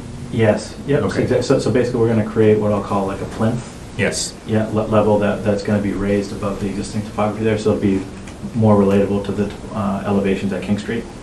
So, and that's fine, and it's better for accessibility, but Building R will still be sort of raised up. That's right. And it has its own. Yeah, that'll still be elevated. Even in our plan. We are lifting grades a little bit over there, but it'll still be elevated, maybe not quite to the extent it is today above the area around it. But the essential boulevard then that goes, between the existing buildings and the new buildings, that's essential, let's call it level? That's right, yeah. So we come up quick from Great Road. Raise up, right. Yeah, from Great Road to the point where you get to sort of Building M. We'll raise and grade fairly quickly, and then the goal is from M really all the way across to at least like the start of Building Q. So all that area in front of the green space where you have that, like the intersection of the long vertical green with the boulevard, that should be very flat and accessible, easy to walk.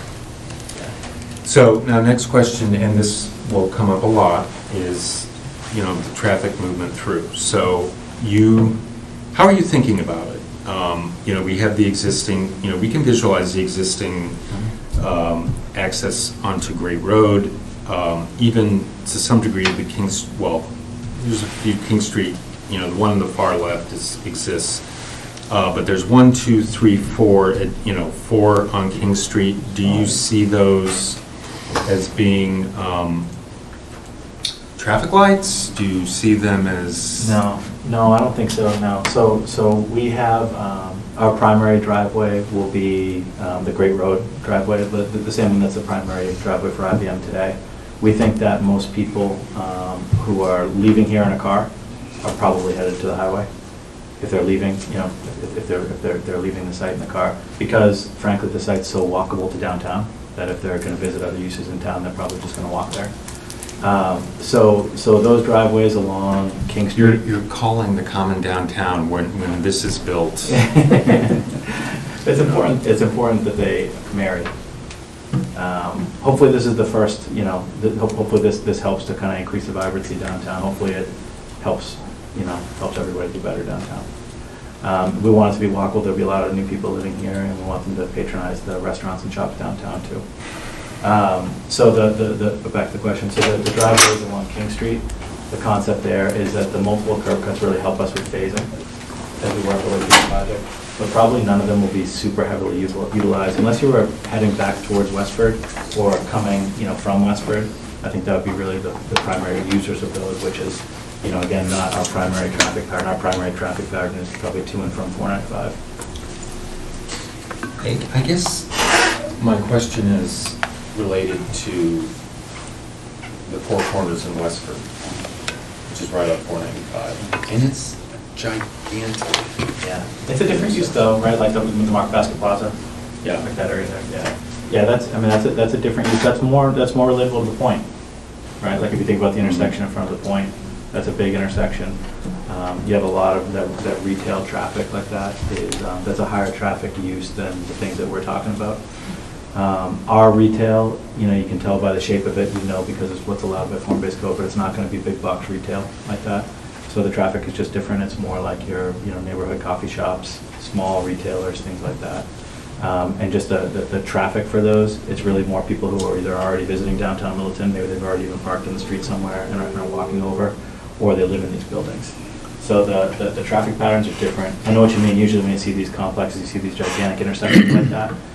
But that part of Westford, Four Corners there that's a pretty good sized shopping center, and that's shopping center use is not comparable to what we're proposing here from a traffic perspective. Yeah, the residential component brings things up. So, I guess, next question. Mr. Chairman, what are we supposed to do with this? I mean, what is the goal? This hearing is to review this, but then what are we doing with this hearing in terms of our approval? We've already approved. Yes, I understand that. This is a modification to what we've already. Okay, the modification being the Yangtze River, the flipping, the hotel. Mm-hmm. Okay. Yeah, so if I may, so the original approval, it called out specific square footages and number of units, for example, for the different uses that were allowed. And we're adding a new use, the hotel, that was not listed at all in the first permit. And so we wanted to add that use in. And then the expansion of retail, I believe we were approved for something like 70,000 square feet of retail, for example, and there's more on this plan. And so we're looking to amend our special permit, our master plan special permit, keep all the same conditions that existed previously, but basically update the uses and the number of square feet / units. Can you go over the numbers for the retail?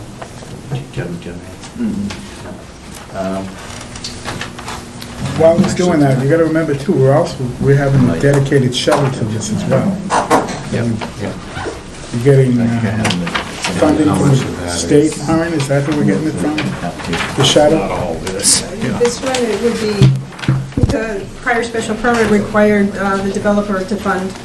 I know, but there's shuttle, but we also have a shuttle that's going to go to the Point, gonna come to here, gonna go to an actual real shuttle that's gonna take us to other Donalds, places like Well, that. right, and now I understand the question. Yeah, Mart is now operating a shopping shuttle twice a week, going to the apartment buildings in town and several shopping centers, shopping areas. So the hope is to be able to grow that and integrate it with, you know, the operations that would be serving this site. So the original approval for retail was 70,000 and the new one is 116. So what drove that? So the driving factor was when we looked at the site, you know, sort of holistically, we wanted to have that pedestrian corridor go all the way from the green space to basically the terminus of just before the blue building had on the call office. So Maren, can you go to the original one? Yeah, if you go to the original one, You eliminated basically most of the surface parking. It's only on one, is- the retail is basically on one side. Yeah, yeah. And what we want to do to create that pedestrian-only corridor is mirror that and have the retail on both sides. And you had some marooned retail buildings in the surface parking. Yeah, which were rough. Yeah. That's not great. You know? Okay. So basically what we wanted to do was, when we're looking at how do we improve our pedestrian experience, we looked at putting in a second row of retail behind it. And at the time, actually, we had a tray of parking in between the two retailers, which retailers would like. And it's more common maybe to what you see in the traditional kind of like strip mall type development. But that's not the target market that we're looking for here. There's that sort of strip mall appeal. We were looking for how do we upscale it? How do we make it more pedestrian friendly like we talked about before? And so what we wound up doing was moving the buildings down so that really all you have space for is a 40-foot wide pedestrian corridor in between them. And once we did that, we're like, wow, this really works. It activates the green space. It provides a logical endpoint to the office building there. And so when we looked at what those buildings added up to, it adds up to the 115 that you see on the plan. So what is your prospects for filling that quite large number of retail? It's a lot of square feet. Yeah, so we... I mean, we have empty retail in town. We can't build space that's not occupiable. Fortunate for us maybe is that we have the apartments or the housing above them that might help to float us and take some of this thing off it. But we think that this is going to be built in phases, so we'll move forward sort of at market pace, working our way from the green space towards the right, basically left to right on our way through there. But we think that the green space, the hotel, and the restaurants that immediately abut the green space will be like phase one of the retail component. And then as we get to secure tenants for those, we'll keep going in phases and we'll work our way down. We're not interested in building on spec retail space and have empty floors. Fortunately, though, we do have the opportunity for the residential above it in this plan, which might help with some of the project economics. And what do you envision in building C? The little sort of square on the plaza? Tiny building. 1,000 square feet. Oh, yeah, so we think that's like your ice cream shop, coffee shop, kiosk type thing to help activate the hot chocolate in winter. So you're building a Hallmark movie then? Yeah.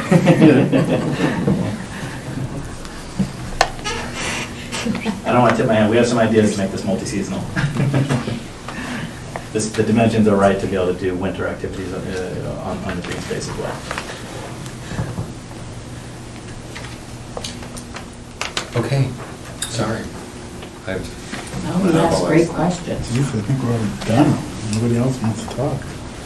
I guess my question is, can we vote on this tonight? I mean, should we have more input from people? I think so. It's a big deal. Yeah, I know, but I mean, I'm just saying in general, public. Yeah, it's an improvement on what you had before. Obviously, it's We've been working hard at it, trying to make it better. We had those challenges that we talked about, and I think we were pretty open when we talked about them last summer, or 2 summers ago, was that pedestrian access, particularly east-west. North-south, we always had a good plan for, but the east-west one, it didn't really jive. We feel like this plan accomplishes that. We think we're missing one use at the green space that would really help to activate it. Now that's on the plan. And at the time, we were trying to negotiate the Yangtze River parcel. We didn't own it, so we didn't want to propose anything on it, and now we do. So we hope that these are received as positive changes. We think that, it's basically, it's very similar to projects, what you've already approved, but maybe a little bit better, hopefully. But yeah, we look forward to listening and hearing, answering more questions. Bartlett, do you have any questions or concerns? Well, I think it's a much improved plan. I'm not concerned, but I'm just interested in the placement of the office building. I mean, it could be sort of a dramatic end to that corridor, but on the other hand, it isolates the L building commercial. And with you have 5 driveways going in from King Street, so. Oh, I didn't even notice the 5th. Would there be a way of? Consolidated? Yeah, consolidating, I mean, even extending that pedestrian way a little bit, or, I don't know, I mean, switching some of the buildings around. I mean, it's not a criticism, it's just, I look at it and wonder. I think too, I wonder, I mean, the reality is that the buildings, particularly on that end of the plan, are probably several years away. So if it would be okay, and I think this is kind of consistent with what we talked about a couple years ago, was, we had this master plan, right, approval, and this new revised master plan is in front of you now. This tells you sort of what we plan on building today, but as we go every phase, we come back to the board, we check in. We can't build any single building without coming back and showing you all the specific details of the buildings and the lots.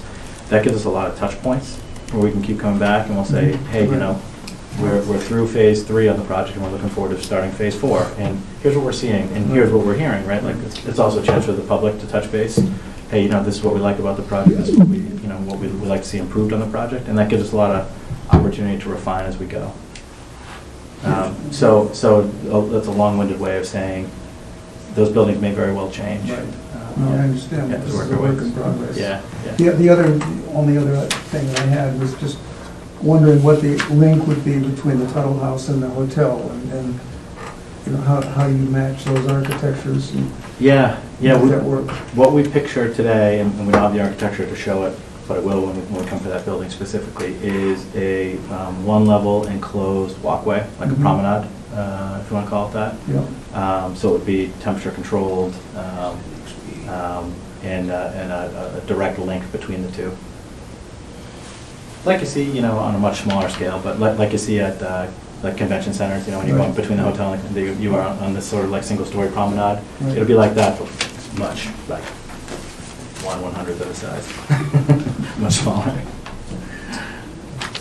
Otherwise, I think it's a greatly improved plan. I think possibly you could look at dividing building F into a couple of parts, but again, that's a ways off. Yeah. Yeah, that may make a lot more sense as 2 phases. Yeah. Delisa, any questions? Not at this point. I think, we're going to continue this, right? Yeah. So I think given time and everything. Anna? So, yes, it's great to see the thought that goes into all of this. I had 2 questions that are of concern. One is, if, Maren, you could put the renderings back up again? It's the last page, page 4. It's the one that shows the front, the other side of the hotel. That one.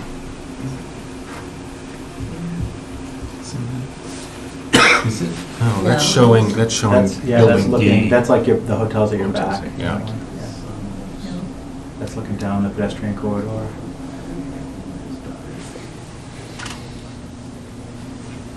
Well, she finds that. So here's my question. How many units or how many rooms in that hotel? Yeah, so we're proposing 150 rooms. So the original, I think it was a stormwater plan, originally said it was 67 rooms. So I can see the increase in the size, and it looks like it's actually 5 stories, so that's beyond what form-based code is comfortable with. Yeah. And the reason why I wanted Lauren to find this particular photo, or rendering, I should say, is because you can see how much the hotel dwarfs the Tuttle House, and it almost envelops the Tuttle House. And so, given that Groton Inn, as an example, that was the one that we first mentioned to you all, has 60 rooms, what can be done to bring the size down a little bit. I understand economics need to be done, but at the same time, we have form-based code that makes that look a little out of place, and I wish you could find the rendering, you don't have it? This is the front of it here?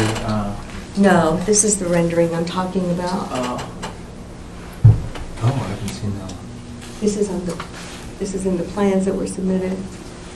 So you have, the front part of the hotel is like Is lower, yeah. 2.5 stories. Yeah, or it's basically whatever. 2.5, and then it goes to 3, and then it goes up again in the back. Right, exactly, so it's goes up again in the back. Yeah.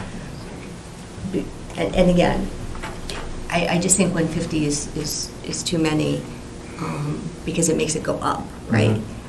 Yeah, I wonder, But- you know, it may be that we could do that on a lower scale. We just have to lengthen the leg of the building, basically. So maybe I should start with the rationale for the 150.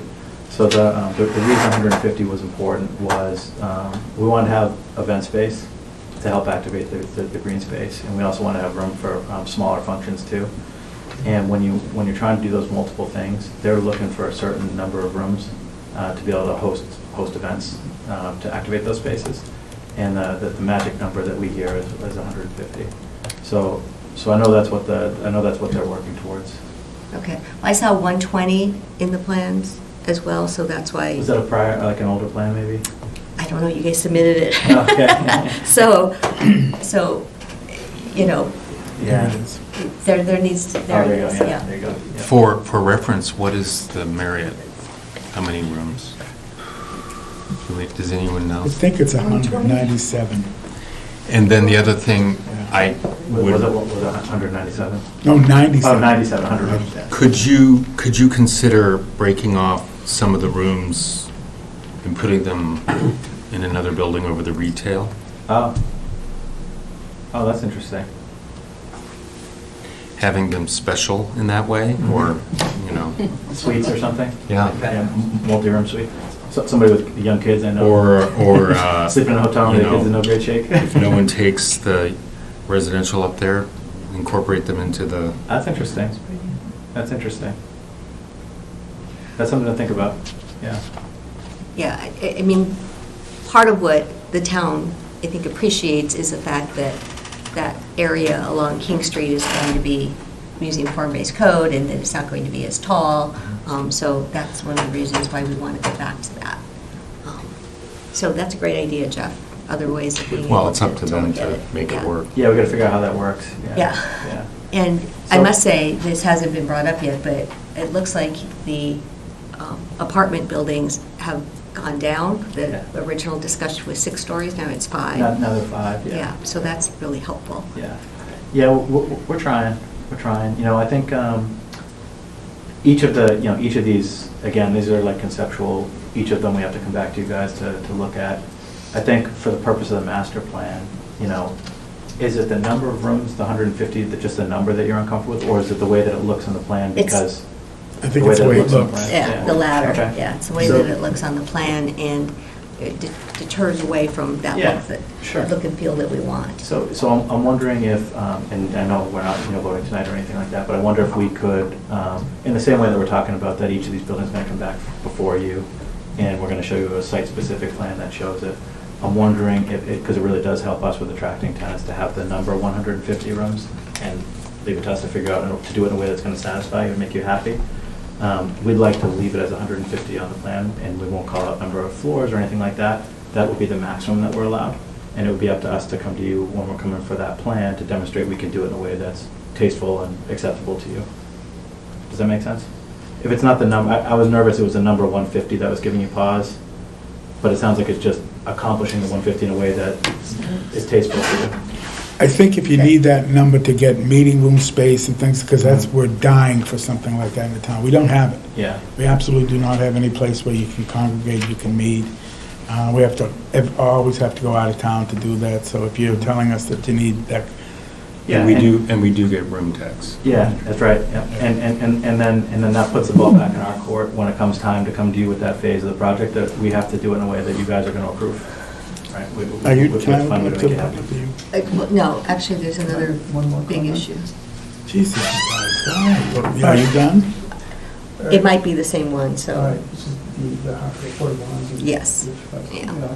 Okay, I'm confused. In one place in your presentation, you had 804 units that you're proposing, and in the project summary page where you talk about the affordable units, you've got 723 units. I'm not sure where that discrepancy comes from. But the other question is, in the original proposal, you had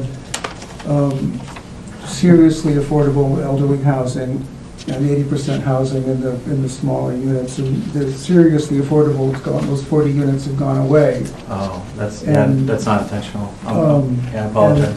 And the third thing is, as a comment, I would prefer to have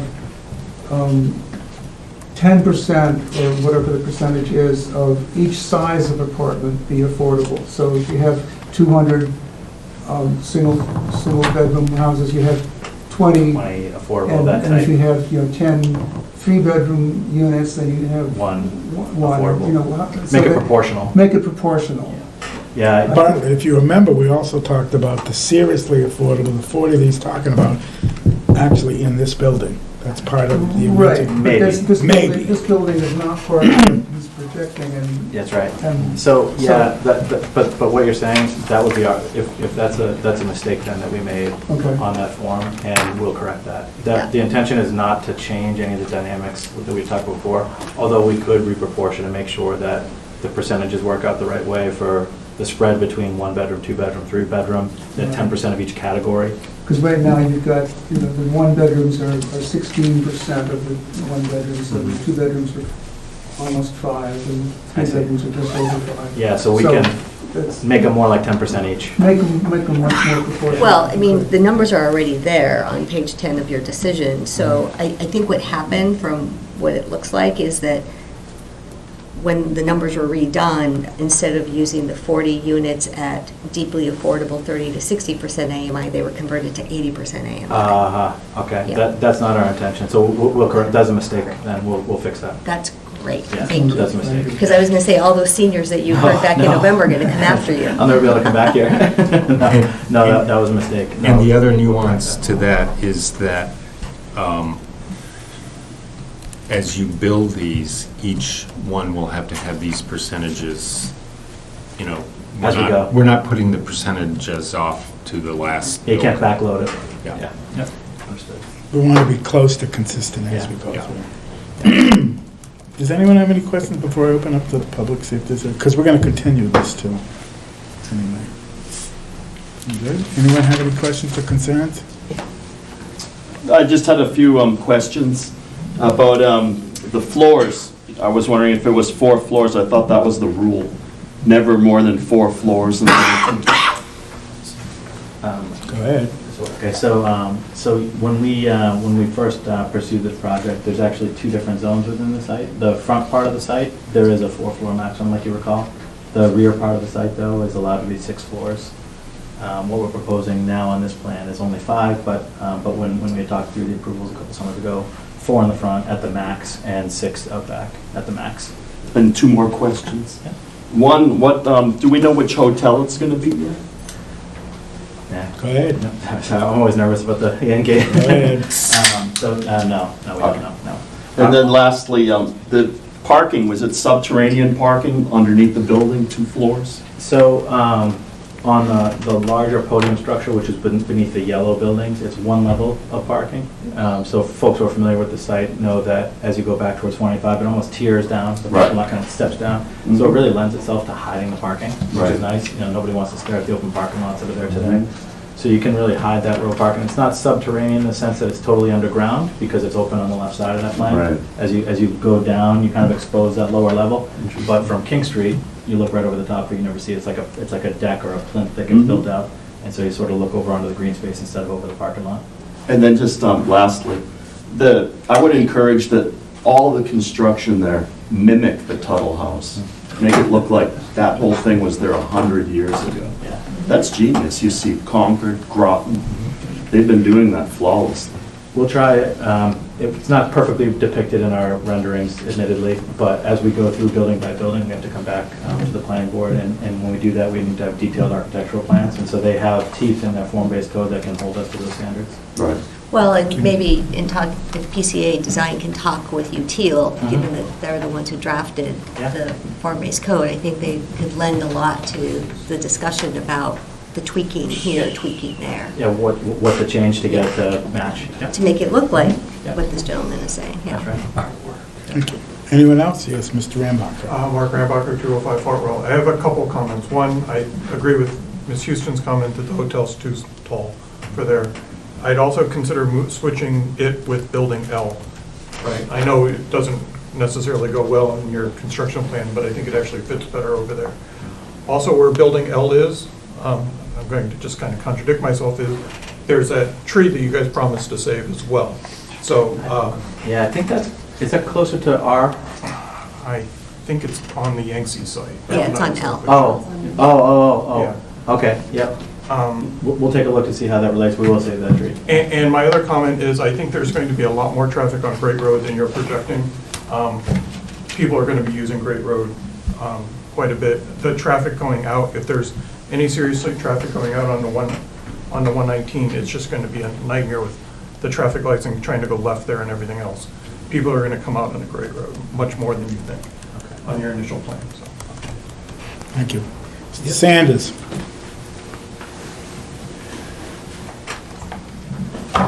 I could have heard you from back there. I want to come up here, Mr. Chairman.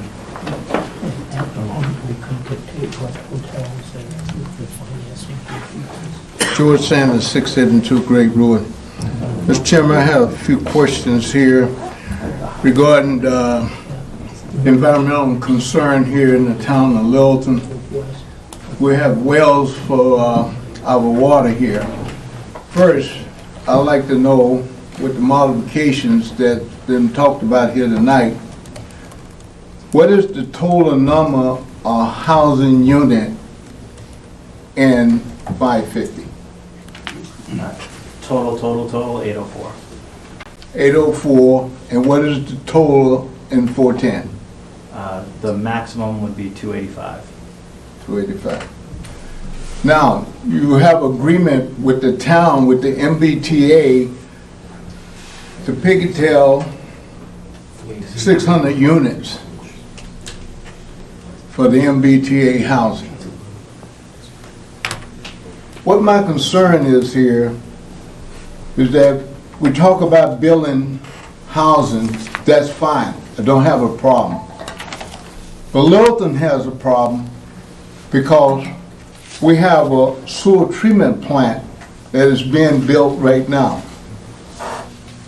None of this extra housing units that you have was calculated into that, nor was the 600 that you Pickettell letting the MBTA ride off of, and plus the 150 that was going to be at the train station. What the problem is right now, we're taking the soil over here with the senior center over here, and we're using it up with the high school there. As it stands right now, they are trying to accumulate more discharge up at the high school.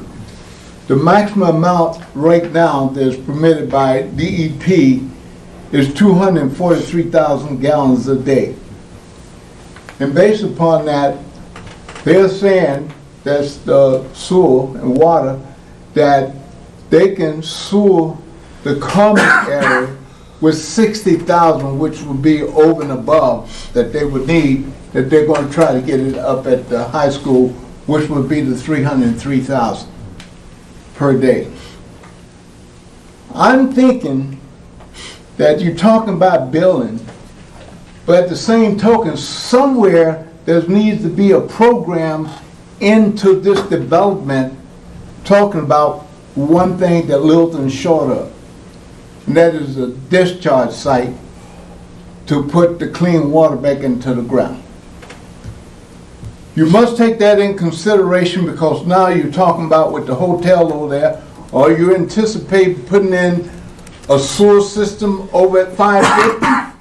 because as it stands right now, you can use the 150,000 gallons per day that was allotted to you. You can share it at 410 or the 550 over there. Based upon the amount that you're going to need, someone needs to calculate what is the discharge amount that we're going to need, and have you consider working with the town, with the sewer department down there, to find some land in here. This needs to be done early on. If you're talking about building all this housing at 550 or there, they need approved sites to discharge all of this raw water that is clean now, that needs to go back into the ground. That is very crucial. If you don't have it on your radar, you need to put it on there, because it needs to be considered, because right now they are trying to get extra spots of land in Littleton here.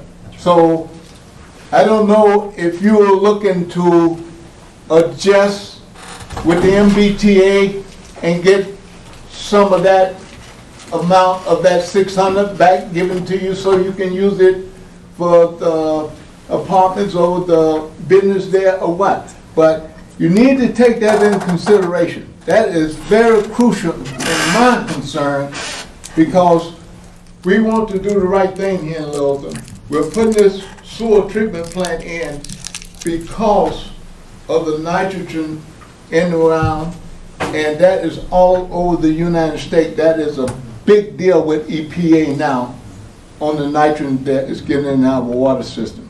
So I would appreciate y'all taking that in consideration, working with Nick and trying to come up and see where we can merge in and put this in long-range plan. You're going to have to do it. If you build it, what are you going to do with the raw sewer? That's right. I thank you, Mr. Chairman. Thank you. That's right, yeah, we do. So we have an allotment already that we are paying quite a substantial amount of money to get, but we know that we need more to fully build out the plan. Fortunately, we think that it's about a 10-year build-out in total, so we have some time. But like Mr. Sanders alluded to, we need to start now. So we had about a year-long discussion with LELWD to work out our original allotment. We've already sent in letters expressing a desire for more gallonage capacity, and our willingness to help them in that endeavor, to find the land, design it on our site, whatever it takes to accommodate that. But he's right, we have to get started right away, but we do fortunately have time. Thank you. Because you can, if you don't have the sewage, you can't build. We can't build a building, yeah, it's simple as that. Yeah, we won't be able to apply for a building permit if we can't accommodate the sewage. That's one of the sign-offs. Anyone else? Any other questions, concerns, other than I'll continue? Do you want a month? Do you want 2 months? Do you want... I think, so I haven't heard anything that would be a substantial change to the plan, so I think if it's okay to come back next month. Maybe a redesign of the boutique hotel? You might have heard that. Actually, so that's a good point, though. So, because one thing I'm wondering again is, when we get to the point where we're actually proposing the hotel for real, hey, this is the hotel it's going to be, this is the brand, this is the look, this is the architecture for it. At that point, we'll have all the information that we can give you, and it's rock solid. Okay. For us to artificially change the plan now, like what I was hoping to do is if the number wasn't scary, if the 150 rooms wasn't the scary thing, if it was the way that it looks, that was the concern, then what I was hoping to do was see if the board is amenable towards, like we did for the rest of the uses, capping the number of rooms at 150 on the approval. But like we do for every building, we have to come back and show you the architecture. If we can't get to 150 in a way that satisfies you all, then maybe it ends up being 120 or something like that. So we meet... Well, you're meeting the 18th and then May 2nd. Can we put you on the regular meeting, the Yeah. May 2nd meeting? Yeah. It would make it a lot easier. We have enough stuff going on. What time? You want to put a date, time right now, since everyone knows? Yes.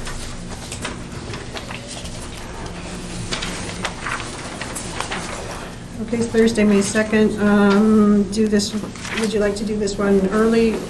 The other continued hearing you might have, or the 95 Taylor Street that's coming up, and then whether or not you're still discussing any of the zoning.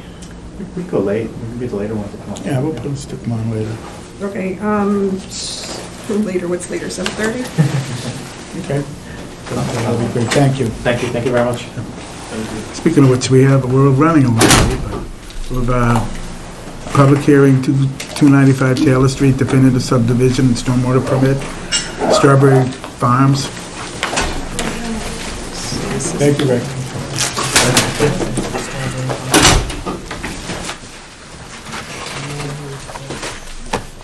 I will for you. I will. So this is a new public hearing. The Littleton Planning Board will hold a public hearing on Thursday, April 4th, 2024 at 7:15 PM in room 103 of the 37 Shattuck Street Town Offices to consider an application for a 3-lot definitive subdivision under the subdivision control law and a stormwater permit under Chapter 38, Article 2, Stormwater Management and Erosion Control of the Code of the Town of Littleton. Property 95 Taylor Street, owner Vilena Freiberg, applicant Seal Harbor LLC. The applicant is requesting approvals for a 3-lot definitive subdivision development and stormwater permit on 9 acres at 95 Taylor Street. Application can be viewed online at the planning board page, and comments can come into the planning board office. Thank you. Good evening.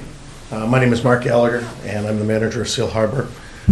As you'll recall, we visited with you last summer to discuss 95 Taylor Street. And consistent with our discussions, I think it was in August and September, we wrapped up our conversation with the Conservation Commission concerning the property at 95 Taylor Street. So what we propose is a 3-lot subdivision with a small subdivision road directly off Taylor Street. There's an existing home there. I'm sorry, it was not historic. And we have applied for and received a demolition permit for the house. It's in terrible shape. The subdivision road will come directly off of Taylor Street. It's about 175, 80 feet long, with a turnaround consistent with the conversations that we had with the board in the fall. There really hasn't been any changes other than a lot of detail that we're now providing stormwater and all of the different and sundry things necessary for a subdivision.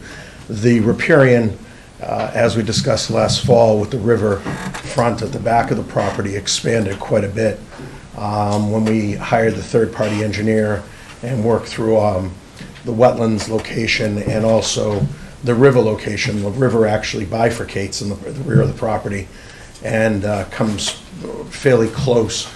If you've been out to the site, there's an extremely large berm to the backside of the property. We're told at some point this property was either a strawberry farm or we were actually told asparagus.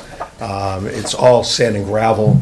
And when they either farmed it or they removed material from the site a long time ago, they created a very large berm across the back of the property. It actually wraps around all the way around the entire property.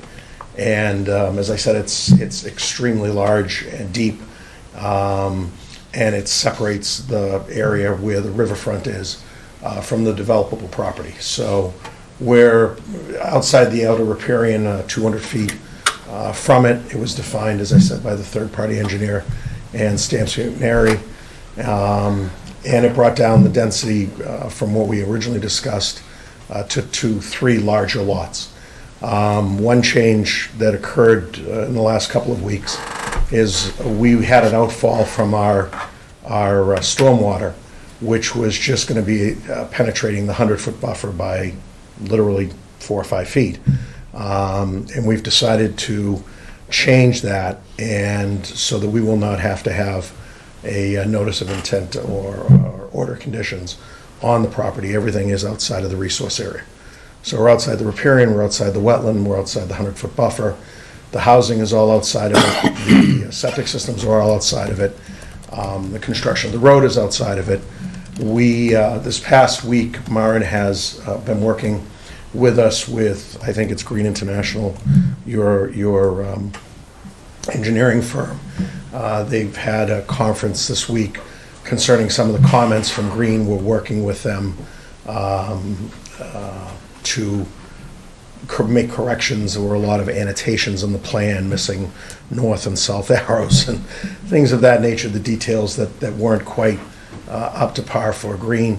I don't think there was anything substantial. We've met with the fire department today. We've provided them with plans for the turnaround. There were questions that we met all the minimum requirements. There was a recommendation today, or a suggestion, that instead of our having a road width, I believe that we proposed of 16 feet, that we would grow the width of it for the fire department to 20 feet. So that would be one of the changes in an engineering standpoint that we'd be making. They're working through questions on some of the drainage and other things, but I don't anticipate over the next couple of weeks that we can't bring closure to Green International's comments, and hopefully any comments that you'd have this evening. Paul is here from Stamps McNary, and I'm sure he'd be happy to answer any of the engineering calls, questions that you might have. Thank you for your time this evening. Thank you. Questions, board? So there was a strawberry farm there? The people that live on the property now tell us that it was either a strawberry or asparagus farm a long, long time ago. Well, because I saw this and I said, oh my God, that's just how do these developers come up with names like that? And so now we know. We Google the most popular. Okay. That's my question. That was your question? Violet, do you have any questions? No. I've walked over that berm. It is substantial. Oh, it is. It's significant. Talisa? No. Anna? Well, so where did we come out on the whole sidewalk issue from last time? Remember, we had BPAC here, and we talked a little bit about it, but did we decide that we did want sidewalks? Well, the first thing we have to decide is whether we want the subdivision road built or if we're going to allow them to use a shared residential driveway. They're asking for a waiver on that, so we have to weigh in on that. So. When you say sidewalks, do you mean along Taylor Street? Along Taylor Street. Okay. Yeah, that's what I was referencing. Okay. Which is like 100 feet or something? So I'm sorry. Along what is the frontage on Taylor Street? I think it might even be less than that. I can tell you in 1 second. There actually is a sidewalk in front of the house, isn't there? There is. Yeah, there is a sidewalk across the property frontage. Frontage is 82 feet. Okay. So we are putting sidewalk on Taylor Street. There is one there. There's one Could the drawings reflect that? Yeah, they're actually, it abuts the, I don't know if it's possible to zoom in. Yeah, it's directly adjacent to the pavement, so it probably blends in a bit. Okay, I just wanted to make sure. So, and you mentioned something else, Mark? What? Well, the biggest thing. The waiver. The waiver, yeah. okay, Yeah. so. They're asking not to build the subdivision roadway, which we need frontage, and usually our frontage comes off a subdivision roadway. They want to put a shared driveway in. Well, it wouldn't technically need the shared driveway special permit, but it would be a reduction, like you said, a reduction in the standards to which the roadway is built. So could you show us the subdivision road line, which I presume is that big lollipop? Yeah, so we are proposing a subdivision. So the large circle, that is the cul-de-sac. So we have laid this out like you would any subdivision prepared in accordance with the regulations as it pertains to lot configuration and right-of-way configuration. We are asking for waivers to the requirements associated with the construction of that roadway. So we're providing a T turnaround rather than a cul-de-sac circle. We are proposing a 16-foot pavement width at this time. We are proposing, or we are not proposing curbs.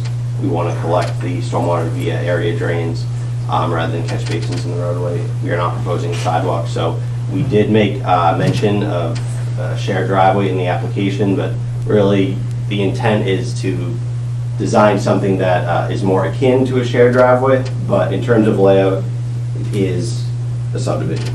This cul-de-sac circle or the The property lines that you see do create frontage for the 3 lots that we're proposing. Do you have a design where the drainage system is not in the roadway? Right now, you have 2 detention ponds that are in that roadway.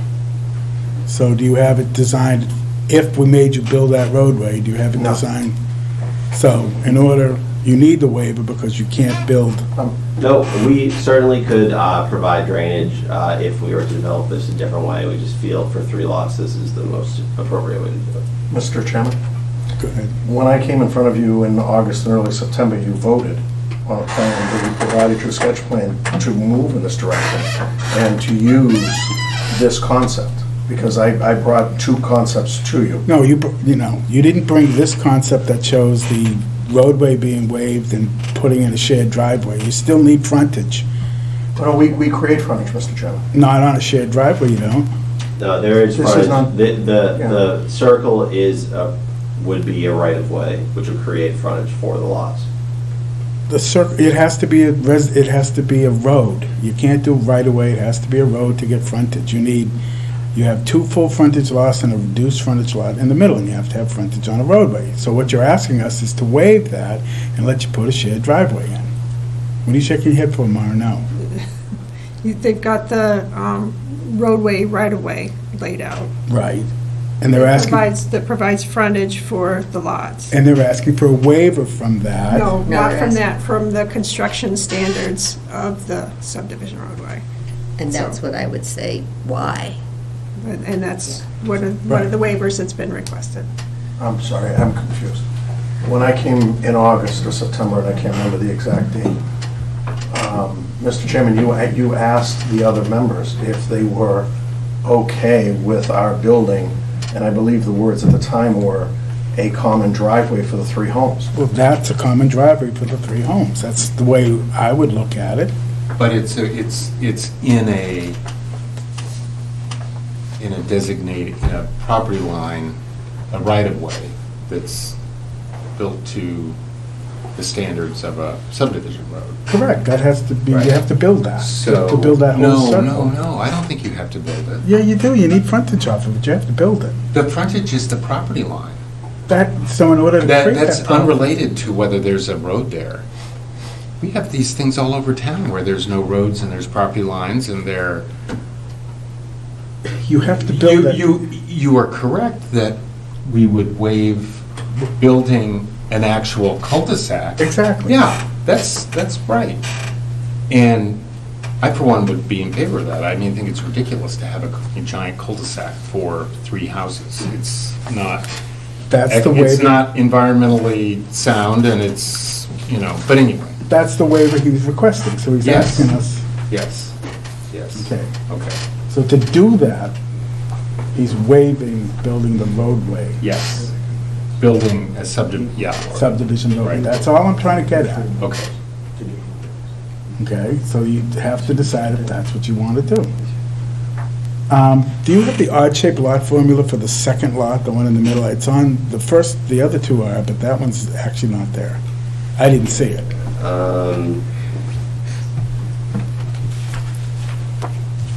I didn't see it in there. Yeah, I guess the shape factor isn't provided. I know it works, but we can add that on a revised plan. We need it on there.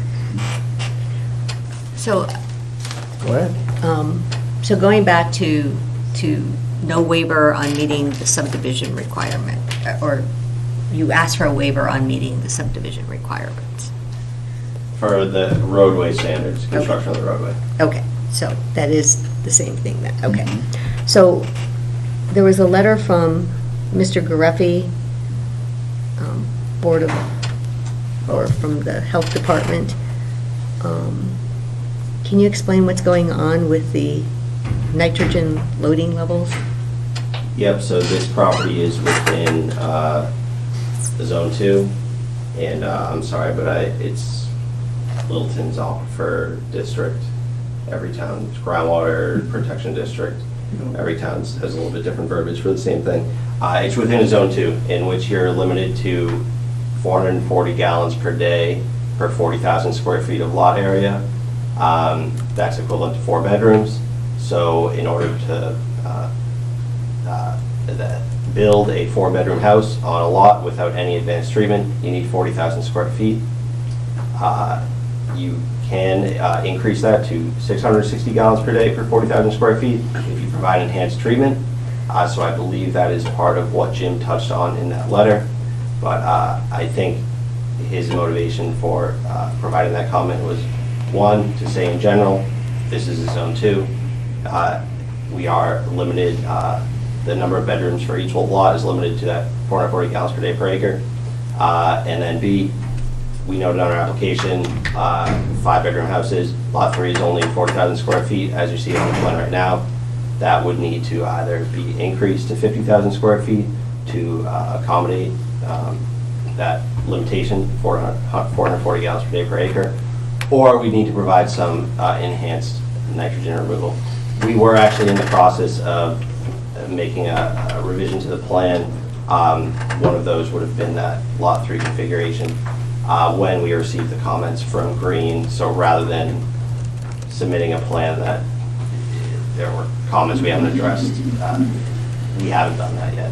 But lot 3 will need to be adjusted to accommodate 5 bedrooms without advanced treatment. Okay, and not infringing then on the 100-foot buffer either, so. Yeah. So I guess what I would ask is,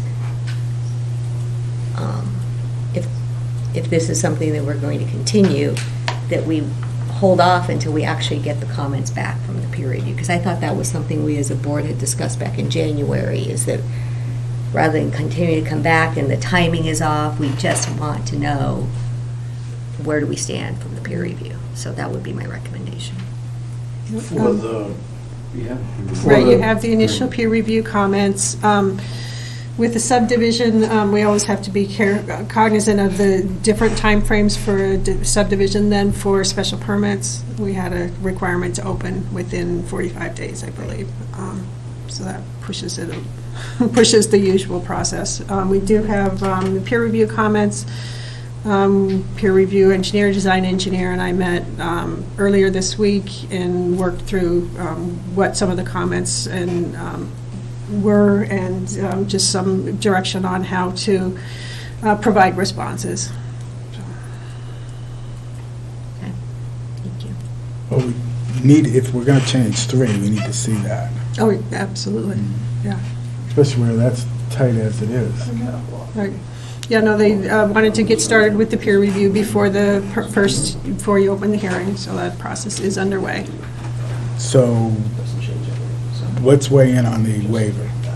Yeah, you have a list of waiver requests. Okay. So why don't you read them off? Is that in the? That one? Yes.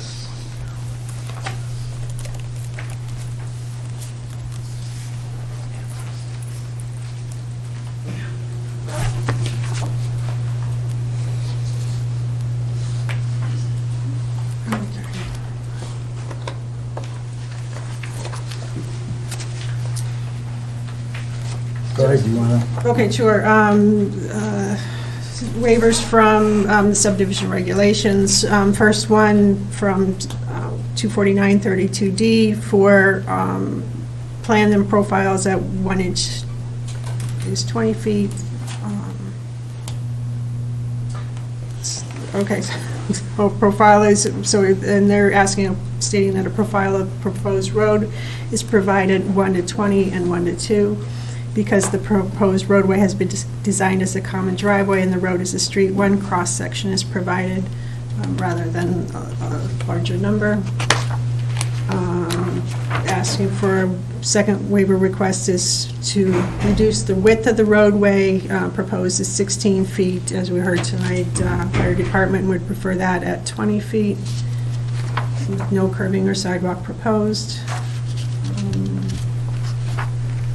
Then intersection of a driveway from the intersection of 2 streets. So the intersection of the proposed road and Taylor Street? Yeah, I Okay. actually just caught this earlier today. Yeah, okay, so rather than saying Foster Street, yeah. Yeah, there's like parking directly off Taylor Street across the street from the proposed intersection. So that's the driveway that it should be referencing. Okay, so there's that waiver request. Type of drain pipe waivers request. Instead of reinforced concrete pipe, they're asking for HDPE.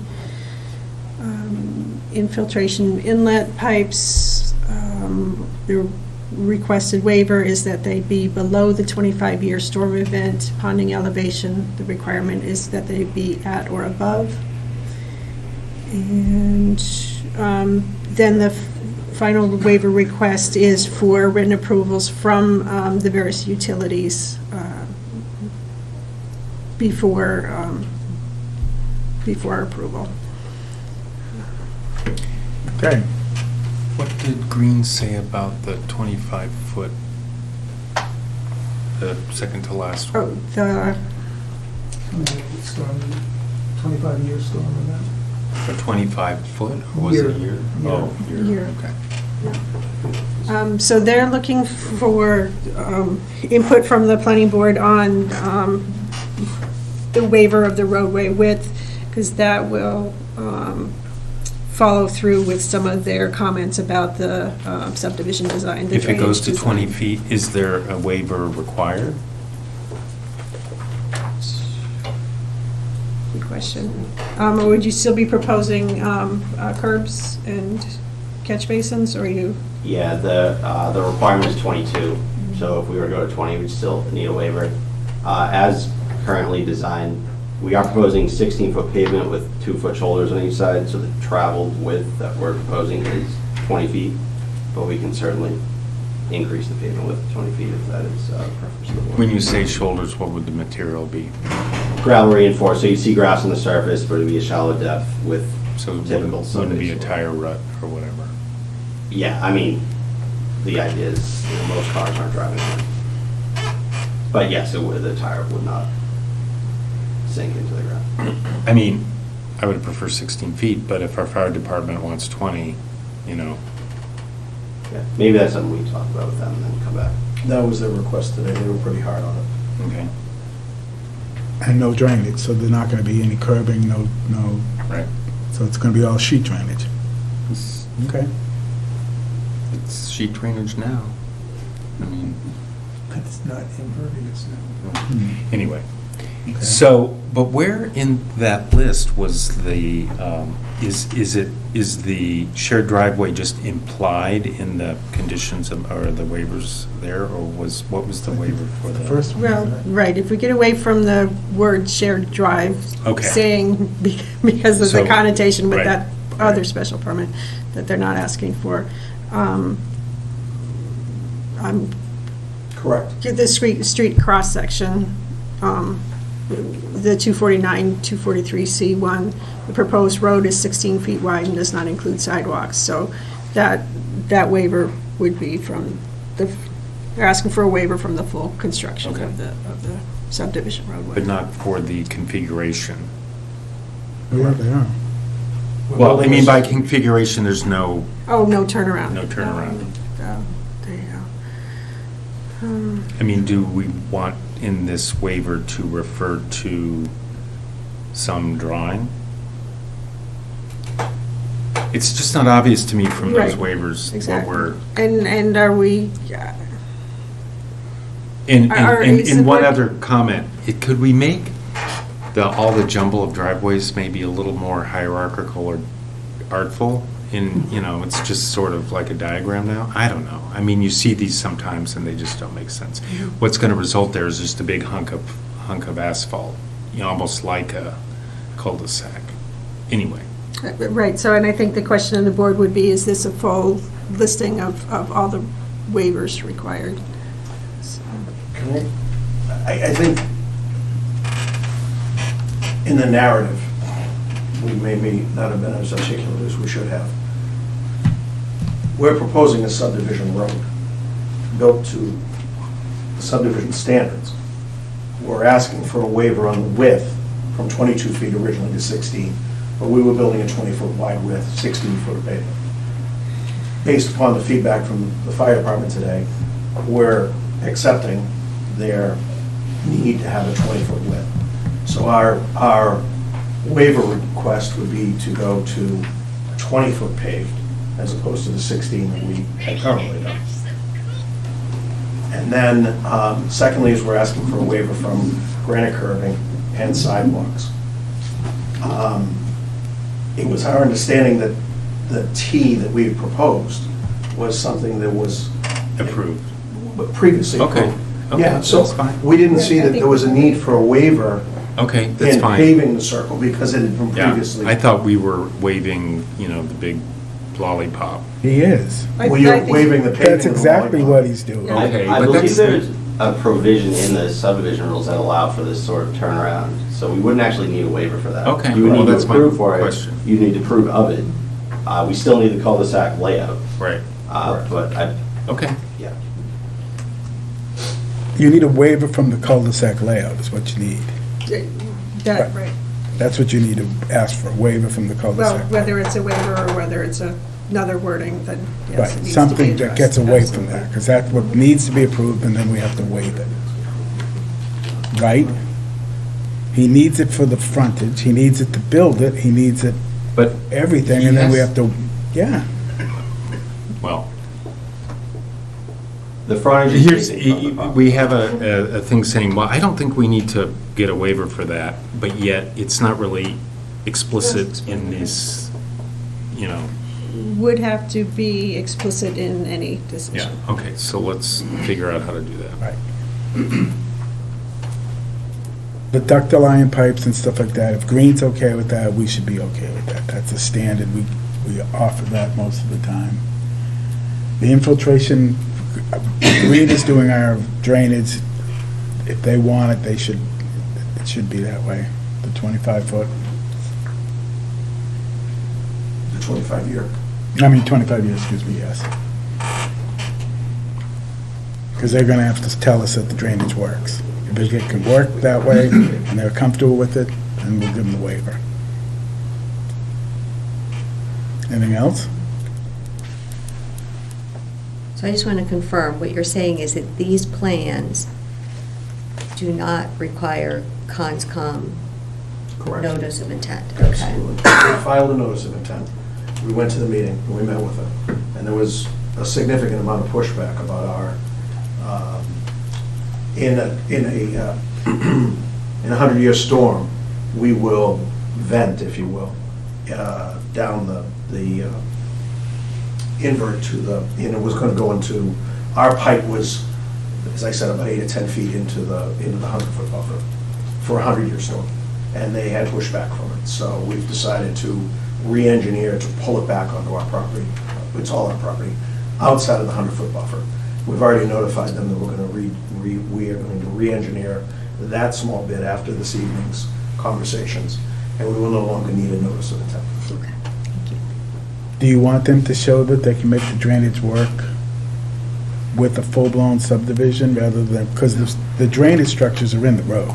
It's You they know, can't- my issue is, I think, this is my opinion, to build a cul-de-sac there is ridiculous for 3 houses. I'm not Yeah. disagreeing And with so, I guess I will accept the assertion that they could do it. And I guess you're saying, do we want to require them to show that? I'm just, Okay. Okay. You're the subdivision expert. No, I'm not saying it like that. Green is the one that brought up the waiver first. So, this is all have to do with drainage. They have to demonstrate that the drainage works. So, this whole thing is predicated on the fact that they're gonna get that waiver. So I guess we need to decide whether we're gonna give that waiver or not. Yes. Yeah. That's the Okay. critical, that's the linchpin of the whole thing, right there, that waiver. Okay. Green didn't have an issue with the drainage. They just couldn't complete their review, knowing that the waiver had not been agreed upon at a hearing with the planning board. That's above their pay grade. So, So, do you have a problem with waiving the cul-de-sac, giving them a shared driveway? No. Violet? I do not. Okay. Do you want to open it up to the public? We have a couple of hands in the I think back. that makes sense. Okay. Can you hear okay, or do I need? No, you're okay. Just tell everybody. Yeah, Daryl Baker, Grist Mill. I'm not, this T turnaround cul-de-sac, I agree, don't want to overbuild the cul-de-sac for the three things there. What I have concern about is the T turnaround and it being a public road. I mean, if you want to just call it a shared driveway and it's theirs and it's never going to be the problem with the town, then it's their problem. But it's written in the thing there that it's going to be a publicly accepted road. It's not going to be. There's no way that can be. That's what it said publicly. in the documentation. The narrative was incorrect, it's a private road. Right, the proposal. Never be accepted. Right, the proposal is to have it remain private. It has to, because it's not built to subdivision. No, that's what I mean, that's standards, yeah. when I read the first part of the package there, it was a public road there, and that's where I'm having a lot of hard time with this discussion there, because you can go to 15 Great Road and you see these T turnarounds that are ridiculous in terms of it being a design standard that we're encouraging in town. Well, can we make sure to find that information in the documents that you're referencing, We'll and correct get that corrected? And It has to be built to subdivision standard, and they're already proposing not to build it to subdivision standard, so it can't be accepted. But in town. everything said public road. I know. And that's what my concern was. Anyone else, are you good? Okay. So everyone, I guess, is good with the fact that we're gonna waive the cul-de-sac and let them put a shared driveway in. Well, again, so once we say that this is fine, then the peer review will continue? Is that what we're saying? Yeah. Okay. This was a peer review, question. Question to us. Yeah. So they will be updating the plans with the change, pulling some of the drainage out of the conservation jurisdiction areas, and they'll be providing the responses to the comments, and then everything will go back to. And a bigger lot 3, right? You're gonna have a larger lot 3 probably, and Yeah. an odd-shaped lot for lot 2. Yeah, and the shape factory, yep. Yep. Okay, anything else? Do you want a month? Do you want to? Could we have a vote on the waiver so that Green will move forward? They asked for it to be in writing. I move that we vote on the waiver for a subdivision layout for Strawberry Farm, whatever. Is this a 249-43C1? Because there are 7 waivers, so I want to make sure we're approving the correct. Well, that's a good point, because we were wondering about the verbiage of the waivers to begin with. So maybe we don't refer to, unless we can find a correspondent one, but maybe we just. I don't think we can vote on it until they give us a proposal of what they're going to do. So I can share with Green that the board is leaning towards allowing a waiver for the width of the roadway. Prefer to go with the 20-foot width based on the input from the fire department, and you're satisfied with a T-type turnaround, pending engineering review, through the fire department, that turn works. Okay. Anything I didn't? So, yeah, you would, I guess you'd have to put in there, we're gonna waive the design and build of the Construction of the full subdivision. the full cul-de-sac. Good, correct. Yeah. So send that all to Green. Why don't we do it that way, have them come back in on it? Okay. Just as long as they can move forward, that'll be fine. Thank you. So they're gonna have to show us the Curbing. draining bricks and all that other, okay, Curbing and sidewalk as well. yeah. Okay. Curbing and sidewalk? Well, there's gonna be no drainage to this. We're gonna use sheet drainage, we're using it like Right, it's, so no curbing, that's what that means. And then, do you want to discuss the sidewalk now, or? I think by enlarging it to 20 feet, I mean, that's a pretty wide road for 3 houses. as far as the curbing goes, I think Green's gotta tell us that it's gonna work with no curbing there. Yeah. We can't make the determination because they're doing the design of it and everything else, so they have to weigh in whether we should waive the curbing of it. How's that? Is that all right? Yeah, that way, they say, yeah, it's fine, but the sheet drainage is gonna work, we're gonna go into the detention ponds, Yeah. and then we can have something of substance to weigh in on. Okay. Anything else? Good? Okay, so we'll send it up to Green. Do you want to be on May's meeting? Do you want to, will you be ready for that? We'll be ready in 2 weeks. Okay, so we'll put you on from May 4th. Thursday, May 2nd. May 2nd. Is that your next meeting? Yes. Okay. Thank you. Thank you for your time. At what time? Thank You want to put them on early? 7? 7? 7 would be awesome. Thank you again. Thank you. So we have 7:45 public hearings. I'd like to switch them, if at all possible, because Delisa has to leave. She has to go to fly out to Denver tomorrow for a funeral. So could we deal with, Yeah, it's at your discretion. what? At your discretion. How about if we take B first? Okay. So that we can get 10 minutes of Delisa and then... So the planning board will hold a public hearing Oh, on wait, Thursday. she doesn't care. 9:30, so if you want to do it in the regular order, we'll do it in the regular order, then she's willing to stay. I think, wait, we're talking about the marijuana? Marijuana the dispensaries, do you want to do B first anyway? I want to do B first anyway. Okay, let's do B first anyway, okay. Okay, amended King Street Common zoning district. So you waive the reading of the hearing notice?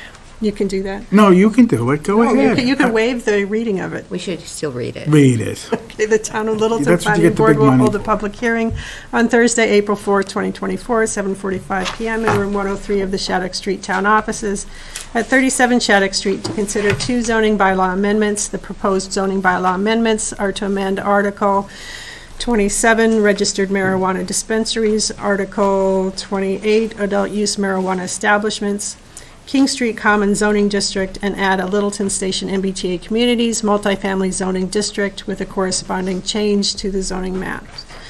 The 2 proposed amendments are as follows. Number 1 is regarding the registered marijuana dispensaries and adult use marijuana establishments to limit the number of marijuana cultivation facilities that may be sited in town. The second proposed amendment, amend the King Street Common Zoning District and add to the zoning bylaw and zoning map the Littleton Station MBTA Communities multifamily zoning district to allow by right multifamily housing for the purposes of addressing the requirements of Mass General Law, Chapter 40A, Section 3A, otherwise known as MBTA Communities. It tells the location of where you can find copies of the proposed amendments, and feel free to call the planning board office or email me with any questions. Okay, so let's start with B then, since everybody's...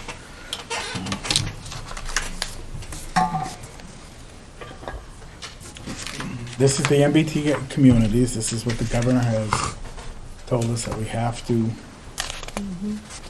be in compliance by the end of the year. So our proposal is to have something to bring to town meeting floor. What? Yep, and Ewan is here if you care to go through the presentation. Sure. That's Go ahead. up to you. Sorry. It'll take Read me a it minute to digest, get there. Virgin. Sorry. Good evening. You and Innes Associates. I give Maren a minute or two to bring that up. Yeah. It's on the front board page.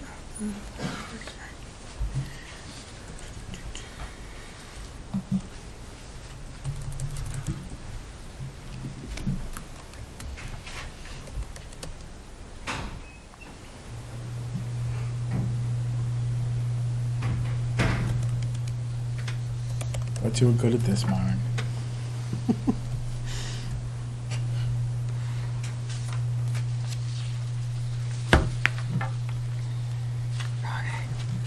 Okay. There we go. Thank you. Again, you and Innes Associates, standing in for Emily. She was unfortunately at another public meeting tonight. Some background. I know that the planning board are well aware of the MBT Communities Act, what it is and what its purpose is. many in the community are. So I just want to just run through quickly, reemphasize what it is not.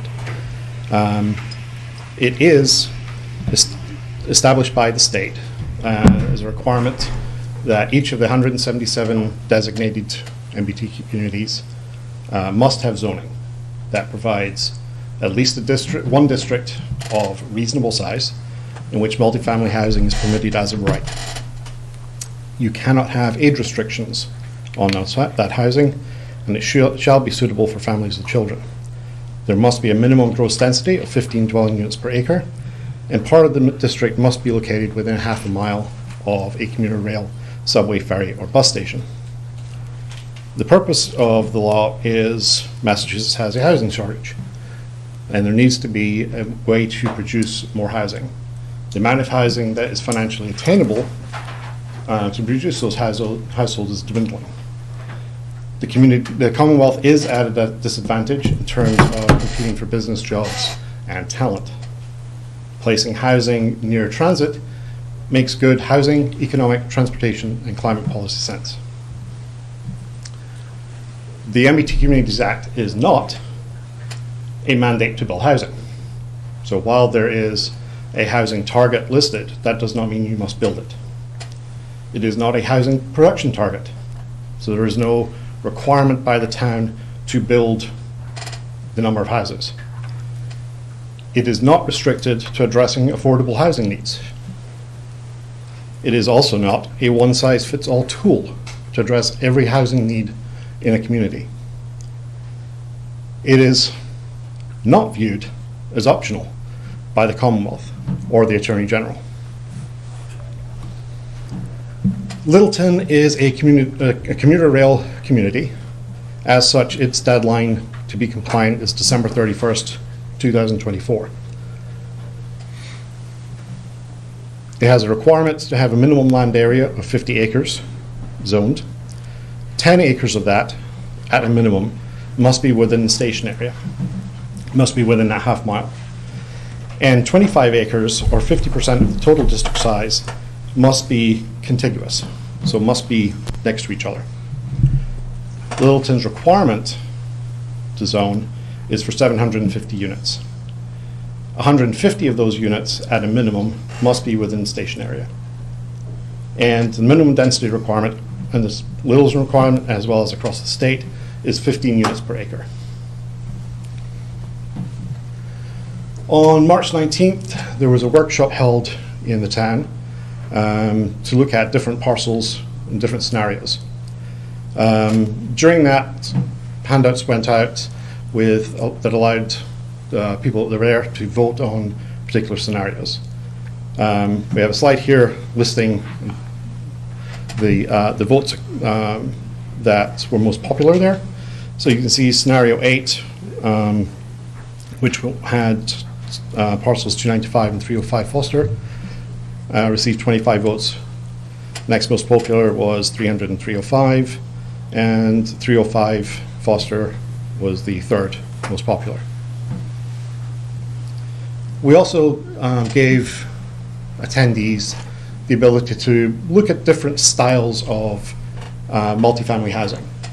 So from 2-unit clusters, 3 units, 4 units, in 2 different styles, as well as 10-unit clusters, all of which to give a clear picture of what possibilities are out there that aren't large multi-story concrete monstrosities.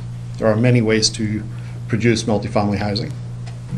And from a voting perspective, the second 4-unit option, which is on the middle of the right-hand side there, was the most popular, with the other 4-unit, 10-unit, and 2-unit clusters in following up. We also held an online survey, which was open between March 19th and March 31st. There were 164 total responses to that survey, and we'll do a quick summary of some of the results of some of those questions. So question 1 asked the same question that was asked in the public session, just to allow people to choose which of the options were their preferred. for the station area. And you see that there was some similarity with those in the meeting and also differences. So online, scenario 1, which is just having 245 Foster, was the most popular, followed by 305 Foster and 295 and 305 is a combined parcel. The results, if you look at those top three responses, where you would end up with would be in scenario 1, you have a total of about 1,228 units across 82 acres, which is a density of 15.5 units per acre. Scenario 8 is 1,203 units across 77.6 acres, 16.2 units per acre. And scenario 5 is 1,208 units across 57.4 acres with a higher density at 21.4 units per acre. May I ask how that percentage, you said how many units per acre on scenario 8 and 5? So scenario 8 is a 16.2 units per acre. 16.2. And scenario 5 is 21.4 units per acre. Okay, thank you. We also asked in the online survey, as well as in the public sessions, if people would prefer to swap around 265 Foster or 305 Foster. It would increase units by a minimal amount of about 8 and have a marginal increase in density. Survey results were, that there wasn't a desire to swap those parcels around, with 53 to 46. Similarly, we asked about housing types, and again, we got a similar set of results. More popular was the 2-unit with more than one 2-unit on a single site, followed by the 4 units and the 3-unit. Again, the same sets of images. We then asked, did you attend the public meeting on March 19th? And this is actually a good result because it means that we were getting additional new input, where over 65% of people that completed the online survey had not been at that public session. We also asked, did you attend the special town meeting in the fall? Most people had, which is good. We then asked, do you intend to come to the spring annual town meeting? And excellent, everyone is coming. It's good news. So, what is Littleton's strategy for compliance? Well, you have a 2-part strategy. The first one is using the King Street Common District with 3 additional parcels, which are in the Village Common District. So you have 550 King Street, 410 Great Road, 450 King Street, and 584 King Street. We are not changing in the modeling here any of the parameters or allowable uses. We do not want to note that 550 King Street and 584 King Street are the subject of an existing subdivision plan that has been approved but not currently recorded. We did model that subdivision plan. The results didn't bring any additional compliance benefit to the town. So you won't see anything in here with that. We did model it from a reference perspective. So you're saying that just keeping it at 550 King Street is fine? We don't need to do anything else? So in order for, if you go with the, and we'll cover in a second, with 550, 410, and 584, where that is about 1,056 parcels, off the top of my head, that allows you to limit the number of parcels and density in the station area.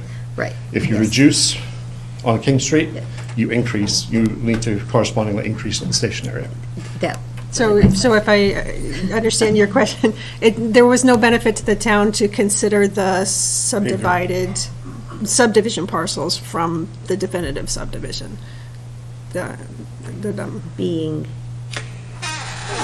We've, these lines, all of these lines showing individual parcels. Right, the one that had the 22 parcels. Right. So there's no Right, advantage we had- to, We did go down the rabbit hole of looking at the modeling for those parcels, and there was no advantage to the Okay, town. got it. Now I'm clear. Thank you.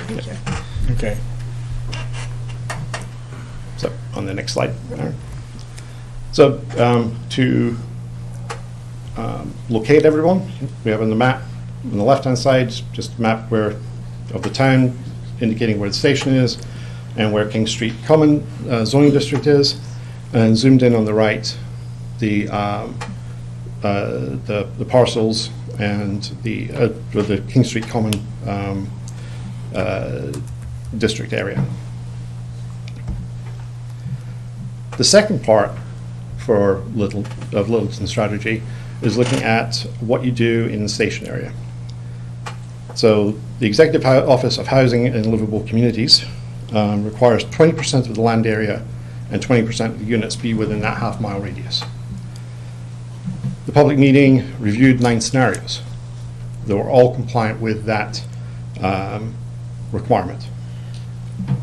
And the online survey, obviously, as we've discussed, collected additional information about community preferences. So where we are tonight is, and our understanding is getting to a decision and a plan moving forward for understanding what the option or the options are for the Littleton station, so that we can complete the fill in the question marks. What are the estimated unit capacities for that Littleton station? What's the density going to be? Where does Littleton end up from a total perspective? This map looks at the station area and the 5 parcels. So 245 in the upper right, rotating around to 265, 295, 305, and 300 Foster in the lower left. We are changing none of the existing zoning parameters, barring one change which we'll talk about in a second. So the existing zoning for these parcels is either Industrial A, King Street Common District, or the Village Common.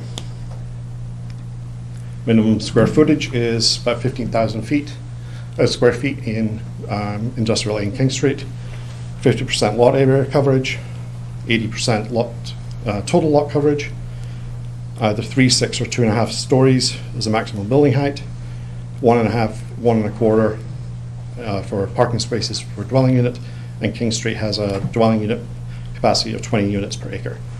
None of those are changing. In looking at the expanded King Street capacity, and these numbers will be fixed through the rest of the presentation. 410 Great Road and 450 King Street is about 4.1 acres. That constitutes about 159 units. 550 King Street is about 813 units over 40.6 acres. And 584 King Street is just over 2 acres and will produce 80 units, which is why 80 divided by 2 does not equal 40, it equals 39.2. So that gets you to 1,052 units, 23 units per acre on 46.7 acres. So we looked at, in our tests, some specific requirements around dwelling units per acre and one change to the minimum lot sizes. So on 305 Foster, those were increased from 15,000 square foot to a full acre. Part of that is arithmetic to get you to a requirement of getting as close to 150 units on those parcels. We set the maximum dwelling units per acre at 5 for 245 Foster, 14 for 265 Foster, 8 for 295, and 315 units per acre on 305 Foster. The result of all of those is that at 245 Foster, you would get 176 units, just over 5 units per acre. 265 Foster, you would end up with 160 units, which results in about 13.9 units per acre density. 295 Foster is 161 units, just under 9 units per acre.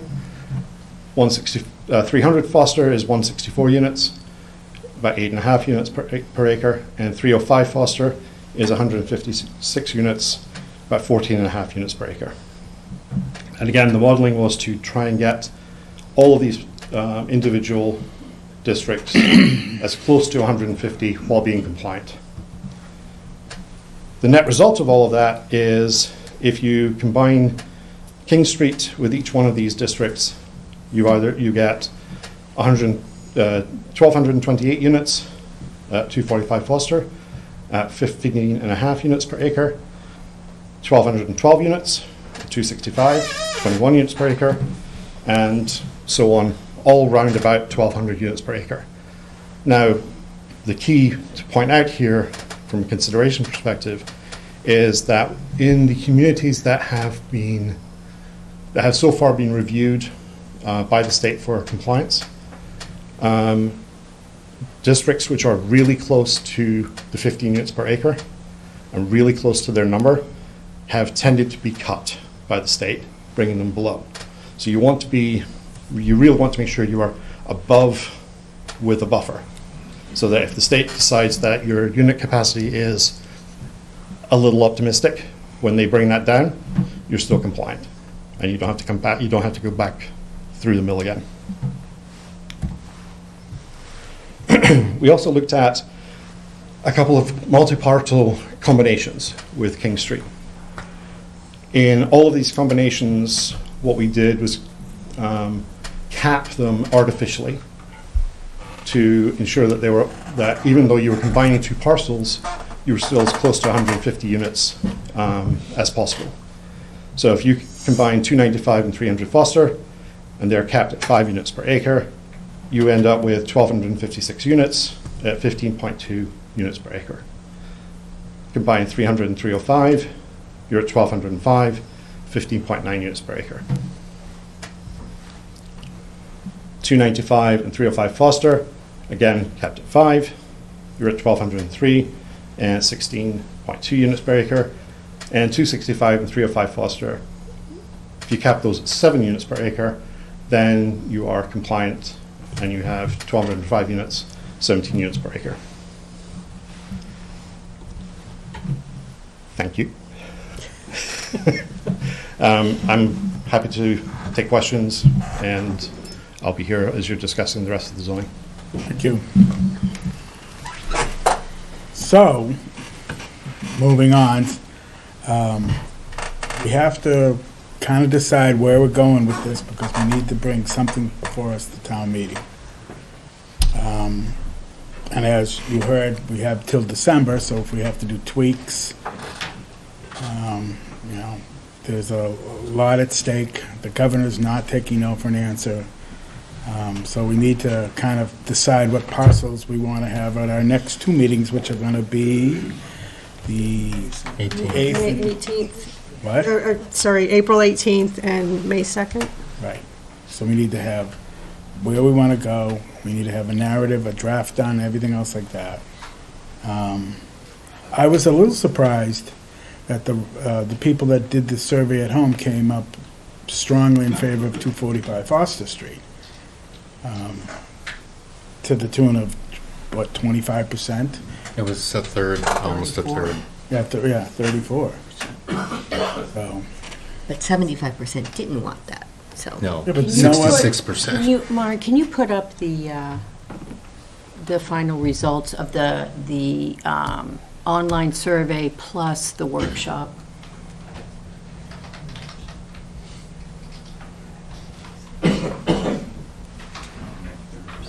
$245 was had the most. Yeah. It's 2 slides up. Thank you. You missed it. Next one. Oh, you're No, right. not It was that one. 25%. The one that shows the combination, it's the the combination of the two survey, of the survey plus the There's not- workshop. There's not, there's not a slide of that. No, and so 25% wanted 245 Foster Street, 305 and 265, which was the big winner at our public meeting, got only 7%. If you go to the next slide, Mary. 295 and 305 is the big. That's what I was looking for. Yeah, so the 36 out of 146 responses there, that's referencing the online survey. And I think, so if you added we need to go back and add the two sets Oh, all right, together. I thought that was Yeah. I wasn't doing the math. So the math is that if you take a look at the 36 from the online survey, plus the 5 from the workshop, that's a total of 41. Dividing 41 by the total of 223 responses, it's 18%. It's still the biggest number, that's the issue I'm getting at. No, so then you take a look at scenario 8, which has 28 responses in the survey and 25 responses at the workshop for a total of 53. So 53 is greater than 41, and that's 24% of all respondents. Yes, that would be the way that the math works. Right. Okay. So those are the top two. Okay. So we have to come up with a scenario moving forward. Do we want to keep them both until the next meeting, or do we want to just make a decision right now which one we should go with? People tell me that we should vote on what is best for Littleton. Okay. I don't think that while these scenarios and votes are useful, I don't think they're determinative of what's best for Littleton. Okay. I don't know what that means. I'm just saying. Well, it's that- 200 people out of 10,000. Yeah. Right? And, Yeah. yeah. Well, I don't know how you parse it, but also they're interested enough to vote, which is who we have to respond to, because the vast majority of people don't even come to town meeting. So I don't know what that means, but I think that 245 and the combination of 305 and 295 are both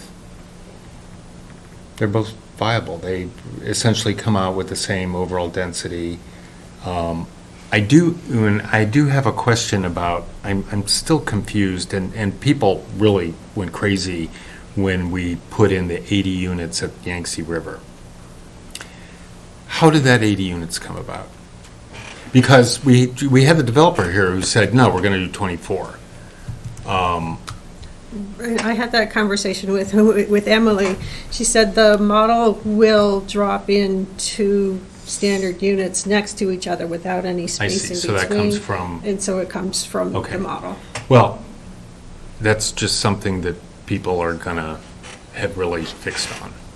One of the many things. But so that reassures me that we're not, sort of ignoring. But it does bring up the point that this is zoning. It is not a project. There may be many less, many fewer units built, both the King Street Common and this thing. But it doesn't matter. We're zoning for this. I like the parameter of 5 units an acre. I mean, that's not very dense.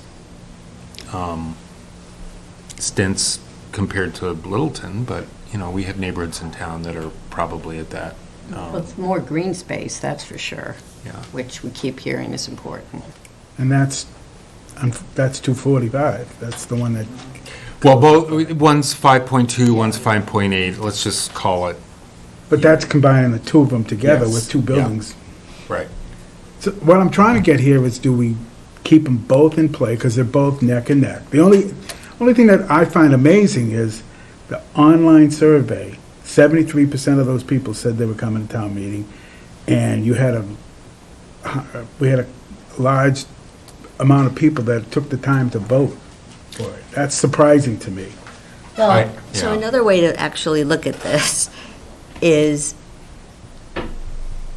if the 36 from the survey and the 5 from the workshop equals 41, or 18% of all of the respondents, that means 82% of the respondents wanted something else other than 245 Foster Street. But we could say the same thing about scenario 8. It means that 75% of the people did not want that. And once But they again, wanted what other is things what as is well. best for Littleton? Not what is parsing a highly structured and, I don't know.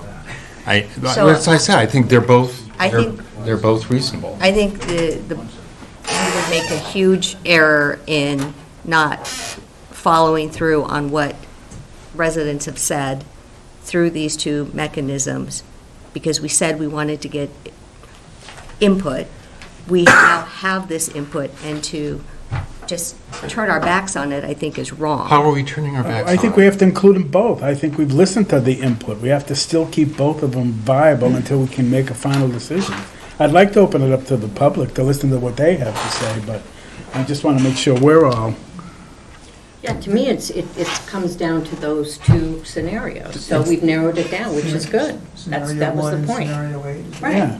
Okay. When I read through the comments that came off of the survey, my impression was that a lot of people wanted 245 because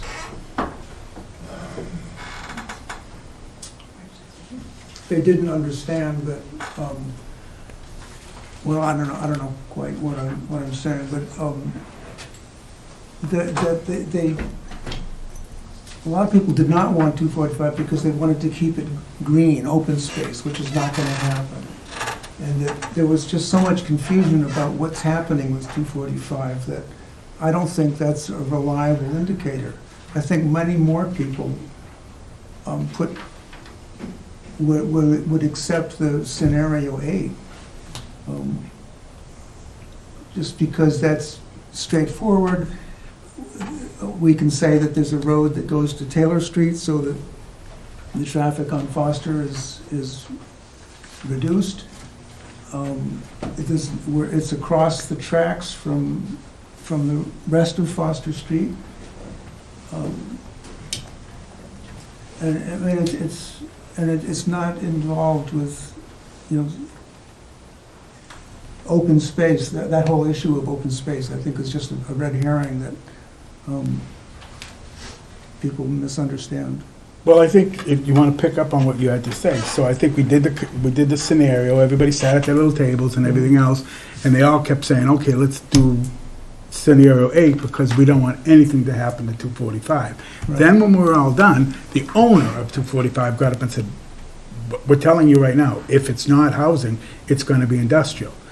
They heard that, but it was too late by the time they heard it. The people that did it on the survey at home probably didn't have the luxury of having that or having heard that. So they voted on it purely on what they wanted to see, and they wanted to see it right next to the train station, right there, 5 units per acre on a 34-acre parcel. I still think we need to keep them both. I think I agree with Delise. We have to keep both parcels going for right now unless somebody in that audience can convince us that everyone's going to want one or the other. But I don't think we're going to get that from the people that are out Well, here I think tonight. it's important, yeah, I think we've got to listen to what people say on the April 18th, and let's really talk about what the pros and cons are between scenario 1 and scenario 8. Right, we have to do something that's going to pass. And to make sure that people understand that something is going to go in at 245 Foster. Street. You talked about the comments, and I went through them, not in any detail to the degree of parsing them, but I was really surprised by a good number of them were just not in real life. And there were a good number of them that wanted us to thumb our nose at the state. You can't, though. Well, I know. I mean, I think let's establish on this board that we're not thumbing our nose at the state. But there were a good number of those people who responded, who said that. Well, they would. So what do we make of that? I mean, they're not going to support anything. Yeah, I would suggest that the reactions from the planning board, the select board, and the finance committee have clearly shown that the town is being responsive, does want to be responsive, does want to come into compliance. Yes. So that policy decision has been made and we're moving forward. We have millions and millions of dollars at stake. So to the degree of those people come to town meeting, they'll vote against whatever we bring forward. Can I open it up to the public to see what Mr. McIver? Yeah, Don McIver, 43 Foster Street. Just looking at the statistics, I mean, it's sort of weird. You know, the scenarios are mutually exclusive. In some cases, you had a single parcel, another case you combine a parcel. And from what I see there, you know, scenario 8, if you didn't have it, you would have much more in scenario 5 at 305 Foster Street. Same thing, if you didn't have scenario 8, you would have much more at scenario 3, which is just 295. So, yeah, it's like apples and oranges, you know. I mean, you have numbers, but what do they mean? I mean, you see trends, certainly, but, yeah, just saying, the two highest numbers, you're comparing things that are not equal. Well, I guess the way to look at it, it's a seesaw. The people that are looking at 305 and 295 Foster Street think that the traffic's going to be less, and that's why they like to see that. I don't think that the parcel really matters. I think the concept matters. The people who are looking at 245 Foster see it's better than industrial. We'd like to have housing there. It spreads it out over 35 acres. So you have this one or this one. The parcels in the middle, kind of, like you said, they all kind of meld in together because the little one that's right next to the train station is crazy because they're all going to be high-rises, and no one wanted to see that. And mixing them together doesn't really make a lot of sense because it's not next to anything, really. Yeah. So it's either the two on the end or the one that stands by itself. So we've got either end of the... And there is a point of comparison. They end up with a similar density. Yes, putting them together. 5 to 6 on each zoning. things. Yeah, so Right, that but is a point of comparison. So the difference is their location. And that's what we've been That's the biggest struggling thing, the with. difference is the location. So, you know, when I'm hearing people say, the number's high or two highest numbers, that's not really a valid thing. I mean, certainly, you know, I look at scenario 5, it's a good turnout for 305, and people may say, well, okay, throw in 295 as well. You know, I mean, 305, I think would, if there weren't the combinations, 305 would come up much higher. And I agree, it's towards the end of the street. So the exact number percentage is sort of a red herring, it sort of throws you off. And also, you know, there's a combination of people that showed up at the workshop that had a little more insight, a little more knowledge as a result of that, versus someone that might have just at home looked at stuff, said, I'll go with, you know, X. Well, you got to remember too, 305 Foster Street's going to have to be high-rises too, because it's only 10 acres. It's going to have to be 15 units per acre to get it to work, so. Yeah, No. so all I'm saying is, Yes. don't be tricked by the percentages. 14.5. Yeah. But Don, for this in some ways isn't, I mean, the puzzle pieces really isn't what we're Look at it, talking it's about 50 today. We're only talking about this extra 150 units. Right. The 600 King Street units, the 1,200, that's done. Yeah. And so we're just talking about this 20%.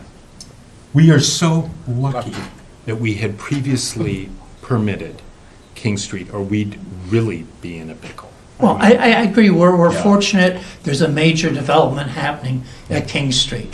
Otherwise, we'd be in a really tough shape, We'd have to I think. come up So with. I agree, this is like So the this final, discussion yeah. is about, and we decide, I think the board's in agreement, we want a lower debt, we want on this Littleton station, not everyone agrees, because there were some comments saying, build housing, more housing, Yeah. more. There were significant comments like that.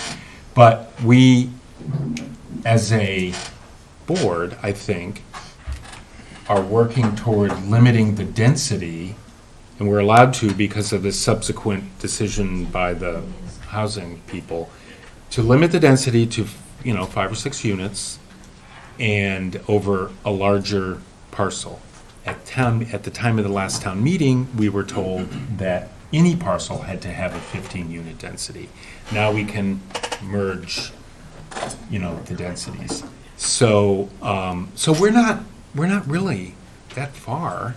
We're just far about the location of these parcels in that neighborhood. And, anyway. Yeah, so I agree with that. I think it's good to get also the insight of the select board and, I know you suggested the finance committee. I mean, maybe, you have all this as background information. It's how you interpret it. I agree, you see trends there. But it'd be nice to get input if people are knowledgeable versus someone that just shows up in a computer and says, I like that one, without knowing much about it. Thank you. Can I ask, anyone else? Mr. Sanders? I don't want to think that I wouldn't include you. You had your hand up first. What's that? You had your hand up first. Oh, sorry.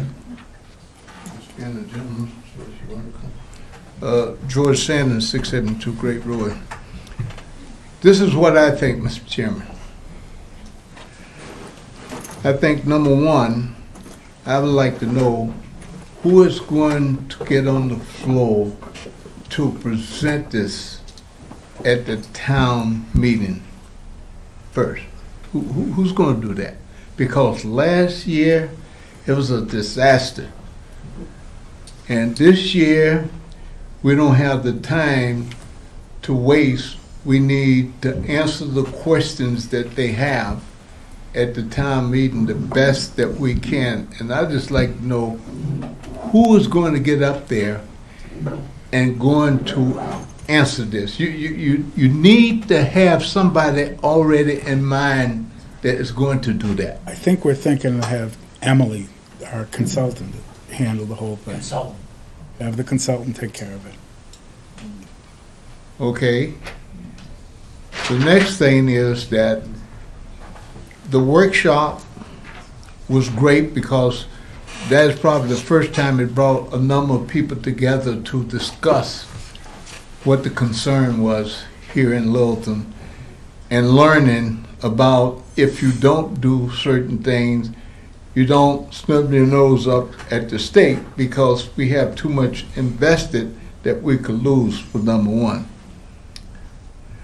I believe that you need to take the data that you had at the public meeting along with the survey online, and you need to take one comment from the public that makes sense, and you need to put that down in your mind that we know this is what's going to happen. 245 owners said, if you don't use it, I can tell you it is not going to be open space as some people think that's what we want to do, keep that open space. It's not going to happen. That's a no-no. So I think you need to put down at least 2 parcels and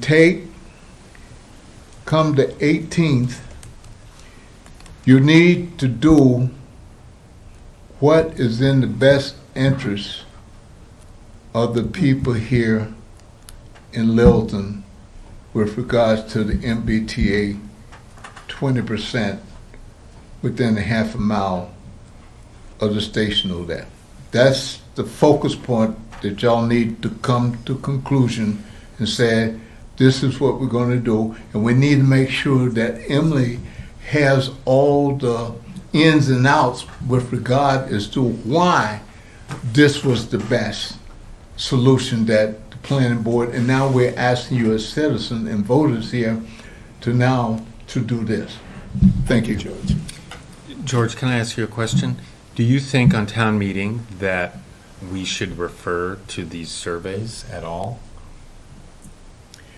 Well, yes, I think you need to be inclusive in letting them know what efforts that was put forth and how we arrived at this.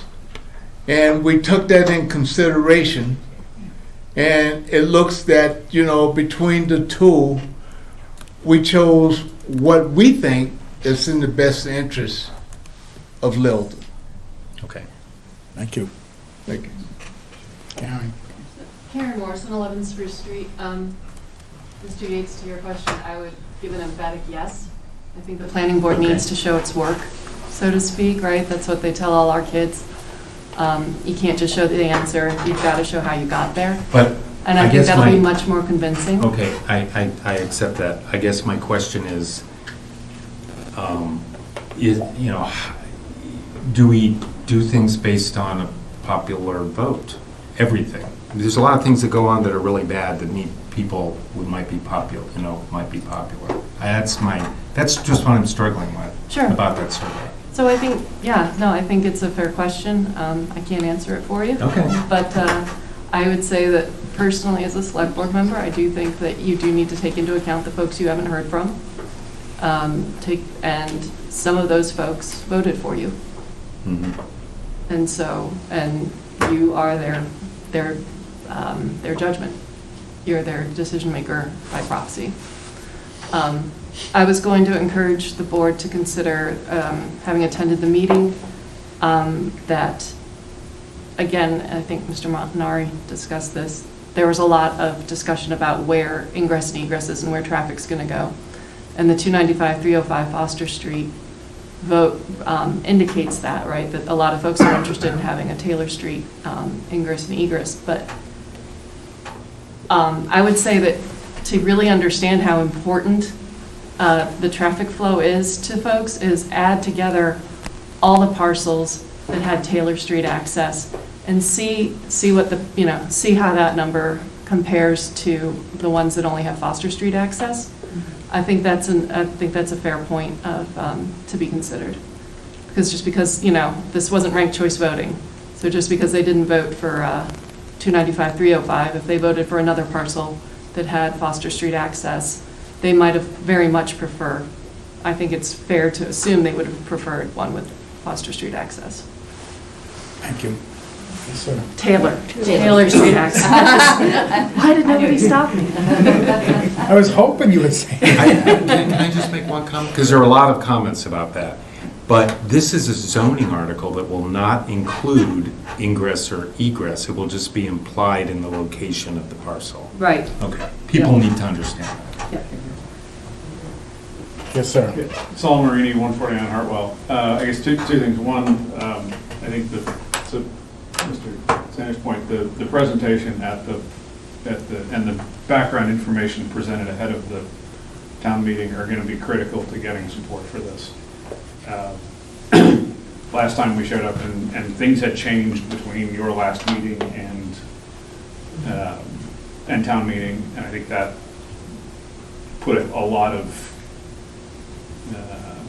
questions in people's minds. So having information ahead of time and having a good presentation, I think, is really critical.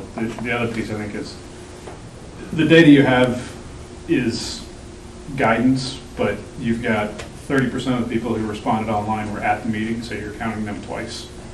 There's a whole bunch of things mixed in there. It's not ranked choice. There's a whole lot of... The error bars on those percentages are large.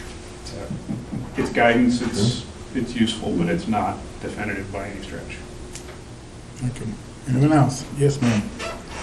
Yeah, second all that about the problems. Name from Aaron, please. Sarah Rambacher, Hartlaw. I see a lot of problems with the survey just as a survey, and I would encourage you, if you ever do this again, to let people pick more than one choice, to pick one choice out of at least a dozen. So instead, maybe check off all the ones that are acceptable, and that would inform you a lot better on which parcels might even be acceptable to the biggest number of residents.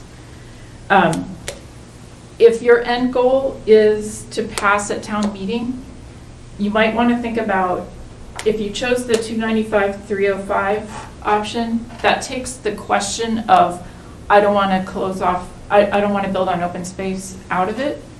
whether it sounds like it's going to be built on one way or another.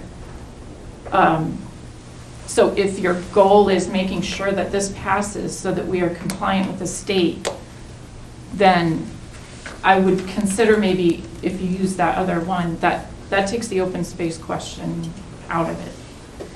And my last question is, I've heard the governor talking on radio about this, and do you plan to pre-submit something to her office to make sure that what we're taking to town meeting is going to be acceptable? Because I think that's something that the state is offering. We're not going to get an answer in time. We already know that, so. How do you know that? It's a 90-day turnaround. Yeah, we don't have 90 days, but we're It's trying to. worth asking, right? We have asked. We have asked. We have asked. And we so have the- 80% approved. You know, 80% of our quota is approved from King Street. They have given that determination. One option that was, to your question, one question that we had discussed was whether or not we could delay to a September town meeting by having that 90-day period to review, and it doesn't sound like that No, I think we have to move forward. We don't have is the. appealing. I would prefer that, but We don't have the luxury. We need to, and we have a consultant who's going to tell us that we're in compliance for whichever one we choose, so that we don't think the governor's going to say no, and even if the governor does say no, it's only going to be a small little tweak of it, that's all it's going to be. Just like the gun bylaw. All they came back with is asked us to fix one little part. And as far as going back to, I was a firm believer after the other meeting the other night that 295, 305 Foster Street is where we should go. Because we need something, I agree 100%, we need something that's going to pass. The online survey just kind of put a little doubt in the back of my mind, because now other people have weighed in and said it. I just want whatever's going We to could pass. go over the multiple problems I see with it as a study later. At the end of on the happy to talk to 18th, you after we're done, we need something that everyone's going to get behind and support. That's what the goal is here, to get it, because it's too important to not get it passed. So, anyway, Mr. Rambacher. Mark Rambacher, Select Board of this case. I think going with two parcels, I think whatever you print, you have to have something printed in the warrant. Decision by Monday. You can't go with two parcels in the warrant. It's just going to make it fail at town meeting. It's going to be too confusing. And I think Two alternatives. Two alternatives. You have to have one. You have to make the decision. There have to be as few changes from what's printed in the warrant to what's going on town floor as possible, or it's just going to be too confusing and it will get shot down. I also feel that 295 and 305 is the better choice. If you went to what Cabot, and Cabot all said on 245, what you're proposing isn't anything like what they wanted anyway, right? So there's a bunch of discussions that would have to happen there. So you have to pick one, right? I favor the 295, 305 personally. If you pick 245, I'll get behind it. But you have to pick one, and you have to have something printed for Monday that is more or less rock solid. You know what my biggest concern is, Mark, is that people don't understand that 245 is going to be built on regardless, you know, because personally, it doesn't matter to me whether we pick 245, you know, scenario 1 or scenario 8. I just don't want to pick scenario 8 and then people are like, wait a minute, something's being built at 245 Foster. You know what I mean? And then they're looking at us. After town meeting vote. I know, but you know what I mean? But that's my biggest concern. It's like, no, we never said that it was going to be open space. Marvin, the deadline is Monday, to pick it. so we really do need What? to decide. Well, Unless we're going to do unless we've decided we're going to do a handout.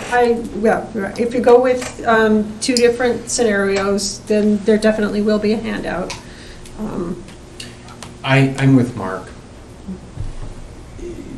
because we're trying to get support for something, and if we have two different things in a handout, there's going to be this grumbling about, Yeah. why did they pick that one, or why didn't, I would like that one better, and we should just, You'll have an hour debate on town meeting floor which one you're going with. yes.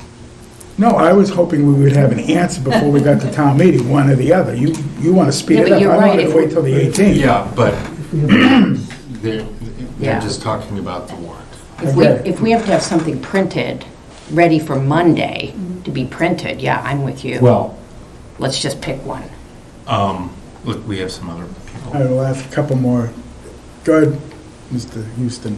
Rob Houston, 55 Jennifer Street. I'm actually just offering up a suggestion about how to sell it to town meeting, right? I like what I think Sarah said. If you pick 295, 305, you sell it lots of different ways, right? You sell it with Taylor Street access. You sell it with a brand-new bike path and a walkway that's going from that site to the train station. It's going to be beautiful when that's completed. You sell it by telling the town people that it's not going to be built right away, right? It's already built. It's got 30, 40-year-old commercial buildings on it right now. They're partially leased. I don't think they're fully compatible leased, but eventually they will be built there, but there's no rush, right? It's in use. So I'm only presenting 295, 305. I agree, you stay away from any conversation about any other parcels that were under consideration. You focus entirely on the benefits of picking two parcels already constructed on, so there's no risk that they're going to be built on next week, next year. It's going to take more time. I'm just suggesting, from the standpoint of selling it at town meeting floor, 295, 305 strikes me anyway as a much more palatable sales pitch. That's great. That's a great sales pitch to the residents. Now we have to sell it to the governor, because is the governor going to go along with a project that has buildings already on it? Let me respond. The answer is 100% yes. The reason is because we're already building 600 units in King Street. The governor loves us, right? They're going to look at that and say, okay, here's a smart town, a town that has thought about its future. They're doing their planning. They're building all these units in the main column, and they're phasing in the additional build out down the road. So there's no doubt in my mind. Well, I hope you're right. I hope you're right. We asked about that at the conference there, and the state's assessment is based on the numbers, not the financial viability of the project. Unless you ask for more than 10% and the 10-80% numbers that are there. If you ask outside of that, they do a fiscal viability analysis of which they approve or not approve the project. If you're doing the 10%, 80% affordable AMI or whatever the piece is there, there's no financial analysis from the state on the viability of the project. That's not what we heard from the state. We heard from the state that they, remember early on last year, there was talk about zoning at places where it would never be built, and the state came back and said, absolutely not, you have to put it somewhere. But that's not these parcels. These parcels are antiquated commercial properties that will be built with housing, just like the IBM site was an antiquated commercial property. Oh, lo and behold, look what's happening to that antiquated commercial property. It's being built and turned into housing. It's buildable because it's not a cemetery or a wetland. It's a viable piece of property. I hope you guys are right. Anyway. I don't think we have to worry about that. Well, then we need to decide No which city way. would be able to just zone empty land. Okay, so we need to We have decide. two other residents that haven't spoken yet. Yes, sir. Surinder Ahluwalia, 295 Foster Street. I represent the owner. It seems to me from the discussion you were thinking of either or. And what I'd like to say on behalf of the owner is we would not like to be, what's the word? Competition? Taken off the list. Because my client is very interested in developing the property, and I think he's had discussions with some of you and was thinking of making a presentation. But if you folks are going to be voting on the 18th, you may not get that opportunity. Like 245 has gotten. So I would just ask that we be given the opportunity, we be part of this process. We are including your parcel as part of this process, yes. Well, I thought most of the discussion was you got to choose and give the town people an option, either or. Our option, what we're choosing is whether to take your parcel and another parcel and bring it to town meeting. Or we take another parcel that has nothing to do with your parcel and take it to town meeting. That's kind of what we're choosing. 295 and 305. We're deciding to put them both together so we get our density down and bring that to town meeting floor. And I think we're kind of all in agreement that that probably has, and I don't want to speak for everybody, but I think I am, that probably has the best chance of surviving at town meeting. And that's, I think, I'm going to ask the board in a minute if that's how we're going to go.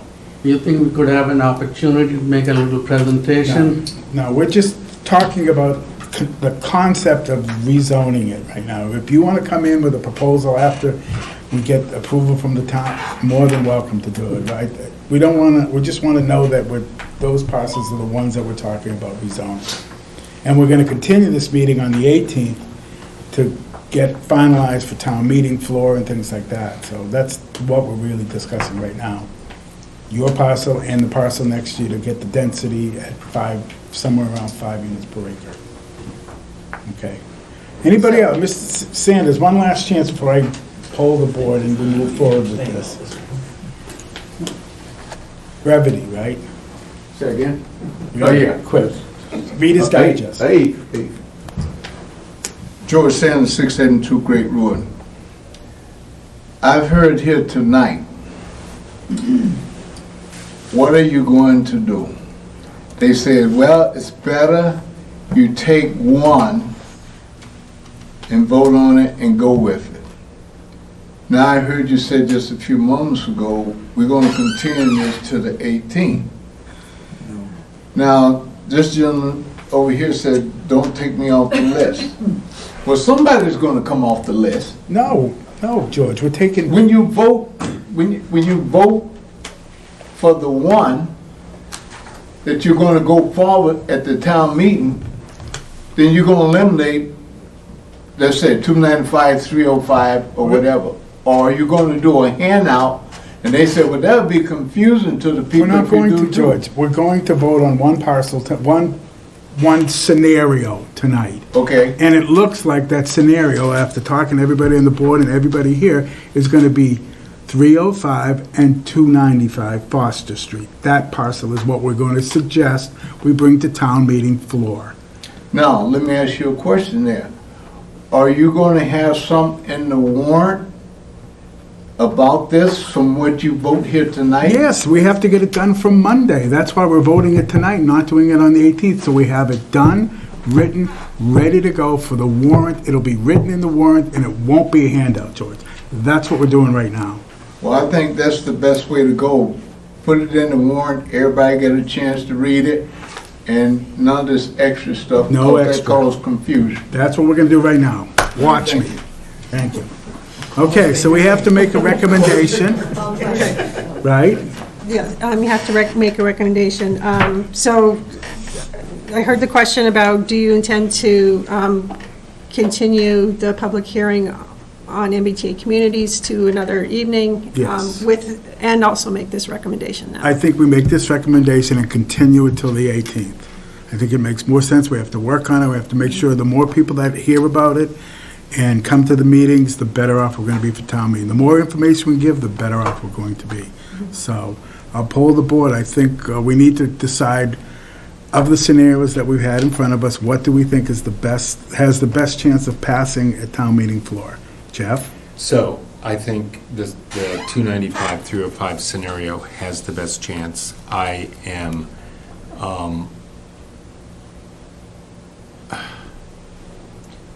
I still am of the opinion that it is perverse not to zone an empty parcel next to the train station for this purpose. Anyone 500 feet high or 500 miles away would look at this and go, what in the world? However, we've got to get this through. Correct. And this is not a bad, it's not a bad alternative by any means. It just looks weird not to have the same acreage that's not next to the train station, and we have empty acreage that has buildings on it. We have empty acreage next to the train station. However, And this is supposed to be transit-based housing. yes, exactly. However, for Littleton, that seems to be our best, our best option. Okay. Anna? The 295-305 option. Okay. Bartlett? I'm also in favor of the 295-305 option. Lisa? Yep, same. I'm going to spew like Jeff just did. I'm going along with what makes the most sense Yep. to get past the town meeting, because that is the most Yep. important. That's, I think it's, Ditto. Jeff is right. I think in the best interest of the town would have been 245, but I think in the best interest of getting this through and having united front and everybody can get behind it, 295, 305. And I will suggest that we put that on the warrant article and we continue this till the 18th of April and we can suss it out a little more. I'm done. I just had a question of order more than anything else. What order? You want to? I'm just wondering if you close the public hearing and vote on it. We're not closing the public hearing. I had a question. It's a question. Okay, go ahead. You want to talk about the presentation and everything you're going to do to prepare for town meeting. Do you want to do that in an open hearing? We are. All we're doing, I'm asking whether you want. Okay. we're not closing it. What we're doing is. Well, Rob, what Rob's saying is maybe we should close it. Well, No. you can close it. No. I would recommend that you continue it because you have 2 zoning bylaw amendments to consider. Got it. Thank you. I just was asking. No, we're not closing it, so we're just making sure Myron understands that we're sending the direction that we need to get something for the printer for Monday, and that's what we're doing. 295, 305. And I have one final item. So I want us to be able to figure out design guidelines, whether that means actually crafting some that is a handout at town meeting or photos are allowed. We need to be able to. No, this is Stop. This is a zoning article, that's all it is. Hold on. Design guidelines are very important, and it's important that everybody understand why, because we're only going to have site plan approval, not special permit privileges, if you will. And so that changes a lot in terms of what can be brought forward. So all I'm saying is that we're not doing that tonight, but if we could please move that on April 18th to have the discussion about the design guidelines. I thought there was a reference to. We did, we referenced what we did for the 40R as design guidelines. Bartlett, what were you going to say? But the biggest thing is the density.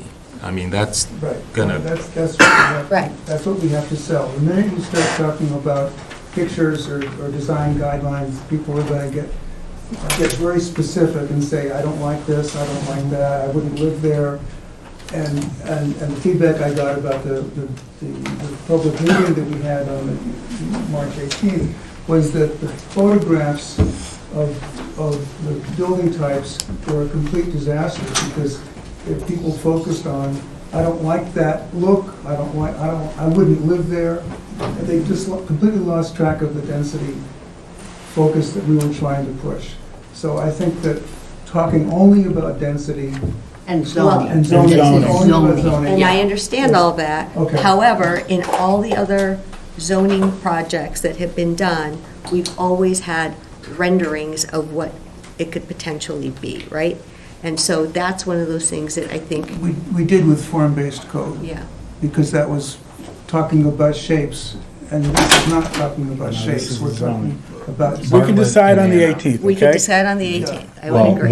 what I think the planning staff has been talking about is actually photographing local projects of that density, just to remind, and there are projects. There's lots of them. Just to remind people, this is what you're voting on, this is the type of thing, and, maybe it doesn't pan out, but I think that could be in I between agree. your two. I agree. Okay, all right, so we're gonna Be cautious because you'll give people a reason not to support the project. They always have You should not reasons. be giving them material that would then give them the reason not to vote Well, the for it. issue is, what is That's 5 why units just an own acre? it. We can talk more about We'll this on talk the about it on the 18th. 18th. So we're going to continue this to the 18th. What time? Okay, so the meeting on Thursday, the 18th, is at the police department at the large community meeting room. So it's at 500 Great Road, April 18th. Do this at the beginning, right at 6:15. 6:15, okay. And this is all we're discussing, correct? This is our warrant articles, yeah. Yeah. We haven't got to the next one yet. Christ, it's only 10 o'clock. I know.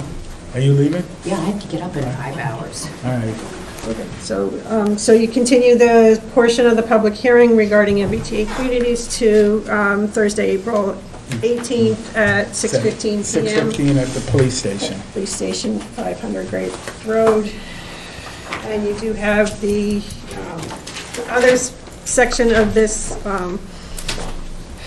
zoning bylaw amendment, the registered marijuana dispensaries and adult use Thanks, marijuana Lisa. establishments.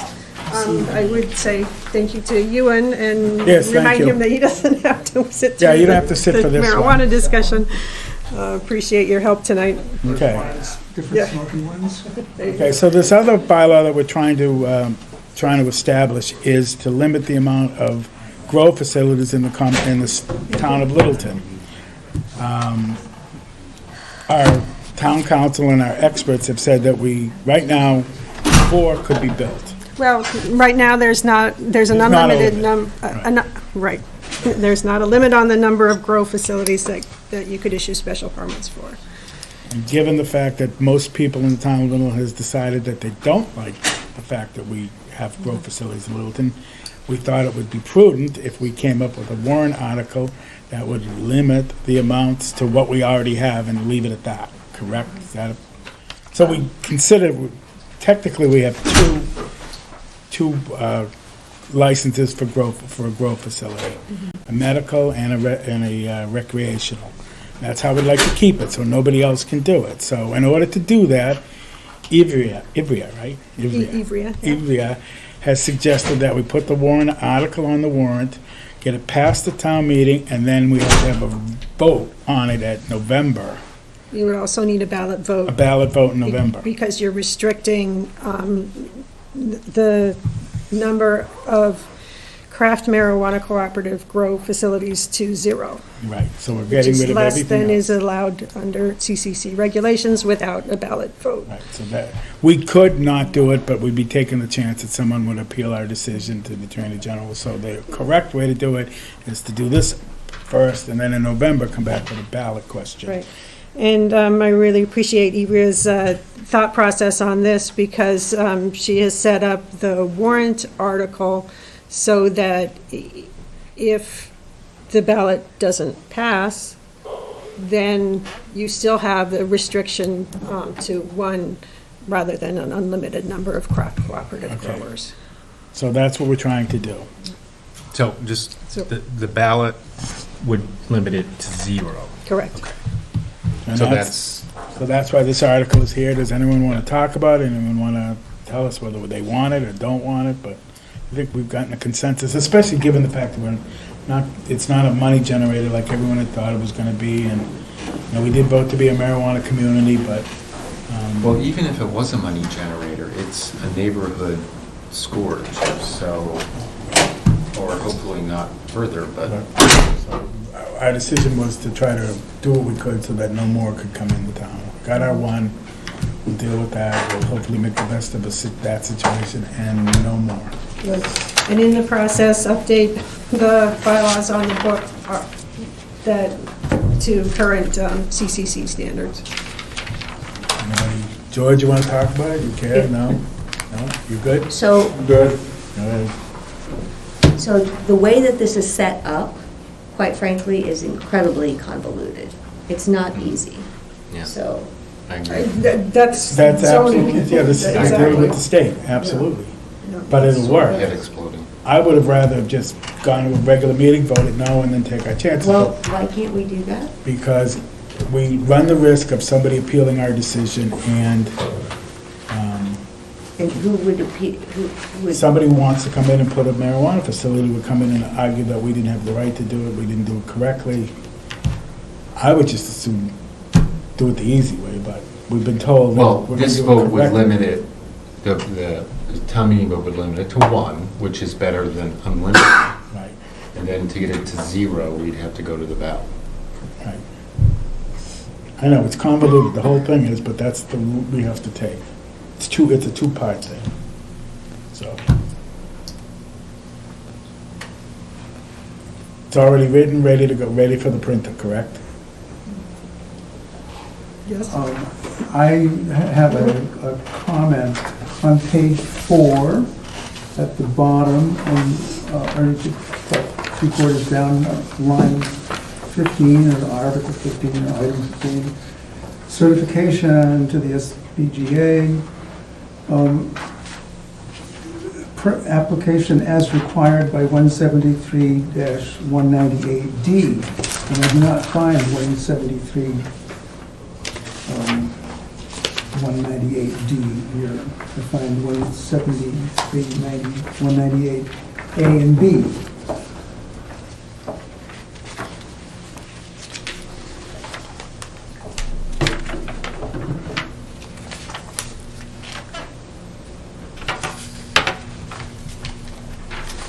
Why are you reading all of that? That all goes away, because then you can't do it.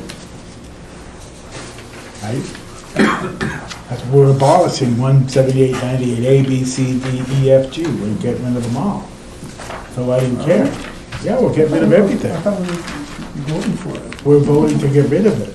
We're voting to get rid of the marijuana facilities. Well, Don't that matter that it's written wrong? it does matter. And the other comment was that at the very bottom of page 2, marijuana establishment may be allowed in locations set forth in paragraph 173, 196, and 197. It's 173, 197 that covers location, not 173, 196. It's true. Right, but we're abolishing all of that. no, you're not about, No, we're just abolishing a few things. right, you would be, So can I ask a generalized question? So you gave us 2 documents, right? The draft zoning bylaw amendment. Why are there 2 copies?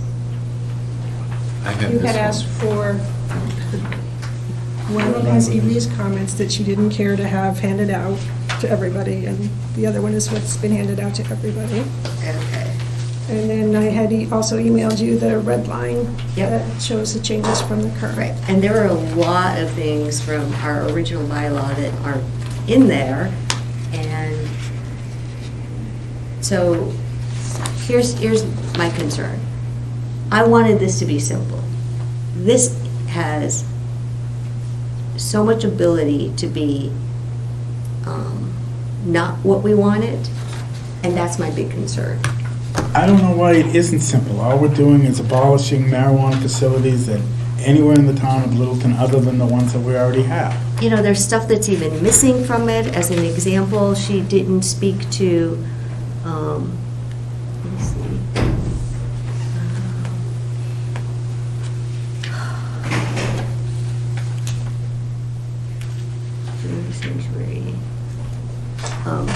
Product manufacturing. Where's product manufacturing in here? Testing laboratory isn't in here. So if this is basically supposed, okay, I hear you, but if this is replacing our existing bylaw, right? Isn't this replacing our existing marijuana bylaw? Okay, so you're taking out Taking out the overlay part of it. the RMD, which is sections. And that's all we're trying to do is just get rid Oh, of yeah, that. but it's, But, okay, you're not hearing me. Okay, so we have the green, let me just put it this way, the green marijuana bylaw. This is now. that's half of it. That's not all of it. There are 2 marijuana bylaws. Right, but what I'm saying is that this new one doesn't include things that are in this one. And if we're getting rid of this one, then we're omitting stuff like the product manufacturers and the testing laboratory. We're not restricting I know them. we're not, but that's what's unintentionally happening. So, Anna, would you prefer to put this to special town meeting in September, knowing that in the meantime, there could be someone coming before us, for a grow facility? I would. I would, yeah. So that was like my big red flag that said, wait a minute, there's stuff in here that's missing from here, and we need to be really sure to go through it. Unless you want to go back to, like we had talked about at first. I know it's probably not going to withstand a challenge, but at least we'd have something.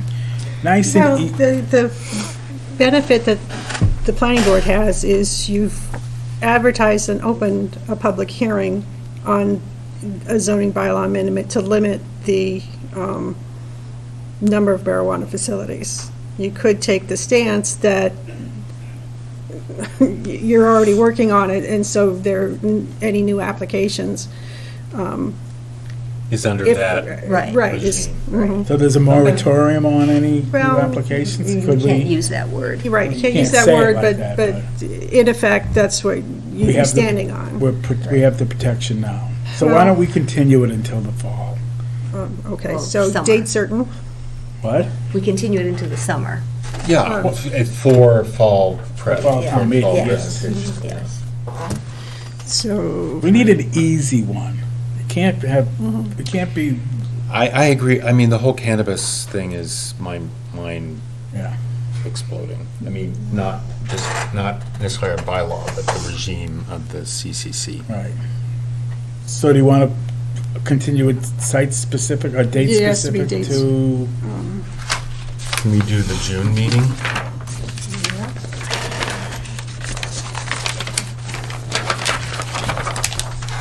Yeah, it needs to be Reader's Digest. It really does. Right. So that would put us Thursday, June 6th.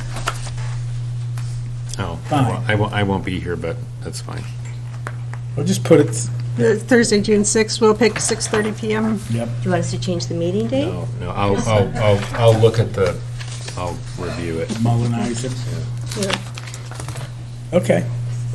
And to tell Ivrea, thank you for all her hard work, but we just, something easier. Yeah, yeah. It's not clear that everything that We've had we other. need in there is We're going to have enough addressed. problems on Yep. town meeting. Yep, and I'll alert the select board that, or the town administrator's office, that it won't be moving forward for the Springtown meeting. That'll shorten the warrant a little bit. Do we need to take a vote on what we just did, To continue the hearing? continue the hearing? Have we voted to open the hearing? Yeah. Oh, we You- read it. you read the We read hearing it. notes, Okay. right. Yeah. I move that we continue the hearing for the registered marijuana dispensaries to limit the number of marijuana cultivation facilities that may be cited in town. Right, that portion of the public hearing until the meeting of June 6th at 6:30 PM. All those in favor? Aye. Very good. Elisa? Yeah, she was an aye. And then we have one more item. I have to excuse myself. Just a quick question, do you have to vote anything for what you're putting on the warrant for the MBTA communities? Not yet. The draft bylaw, the zoning bylaw that you're putting in, those, however many pages it is. Right. They've directed staff to submit an article that reflects their policy direction now, so we'll have that for Monday. For Monday. Thank you. Year you put it in for the Monday submission? I'm just curious, was there a consensus on what that was? Or was it just a scenario? It's the 295, 305. Whatever that density was, is all I'm trying to say. Well, what we're looking for No, is but the bylaw has a blank where you say, 158 or whatever the number works out to be, whatever. no, it's per acre. It's a number of units per I acre. think it's 5.2 per acre. Okay, I just wanted to make sure you guys had that consensus. Okay, so we have at 8:15, I know he's in the bathroom, but review King Street Common zoning amended proposal. I think because we have what we have now, which we think is has the best shot of passing muster at town meeting and passing the Attorney General, that we should probably table the trying to add 150 units to 550 King Street. I don't think we had a hell of a chance to win anyway, and nobody would go out on a limb and tell us we had any shot at it, so I think. Right, and I would question whether town meeting would actually vote to support an additional 150 units at that site. Unless I hear otherwise, I'd like to kind of let that. Table it, not schedule a public hearing. Schedule a public hearing and make sure it's not on the warrant. Right, and it wasn't a citizen petition, so it's not required to remain on the warrant. Are you okay with that, Jeff? Yeah. Did you hear me come in? Yeah, I heard the whole thing. Okay. I'm okay with it. Anna, are you okay with it? Yes, I just want to make sure from a protocol standpoint, this wasn't a hearing, so we didn't have to open anything. Correct. We just, okay. It's our discussion, yeah. Your discussion. Yes, I'm fine removing it. Yeah, I'm fine. I think it just muddied the water. It was a nice idea, but we weren't getting anybody to jump in the boat with us, so it just made things more. Can I just ask you to take a vote on it, just so it's clear? Yeah, I'll ask everyone for a vote. Jeff? Yes. Anna? Yes. Bartlett? Yes. And I'm a yes. Happy? And I think we're done. I move to Wow. adjourn. 550 King Street, the definitive subdivision. I have the yeah, covenant format, covenant signature page for you to sign, and I hope you have it, and then It's all right there. cover sheet for the definitive subdivision. Okay, we need to sign it right now, right? And then we can leave? Yep. Okay, I'll make a motion that we adjourn. So moved. All those in favor? Aye.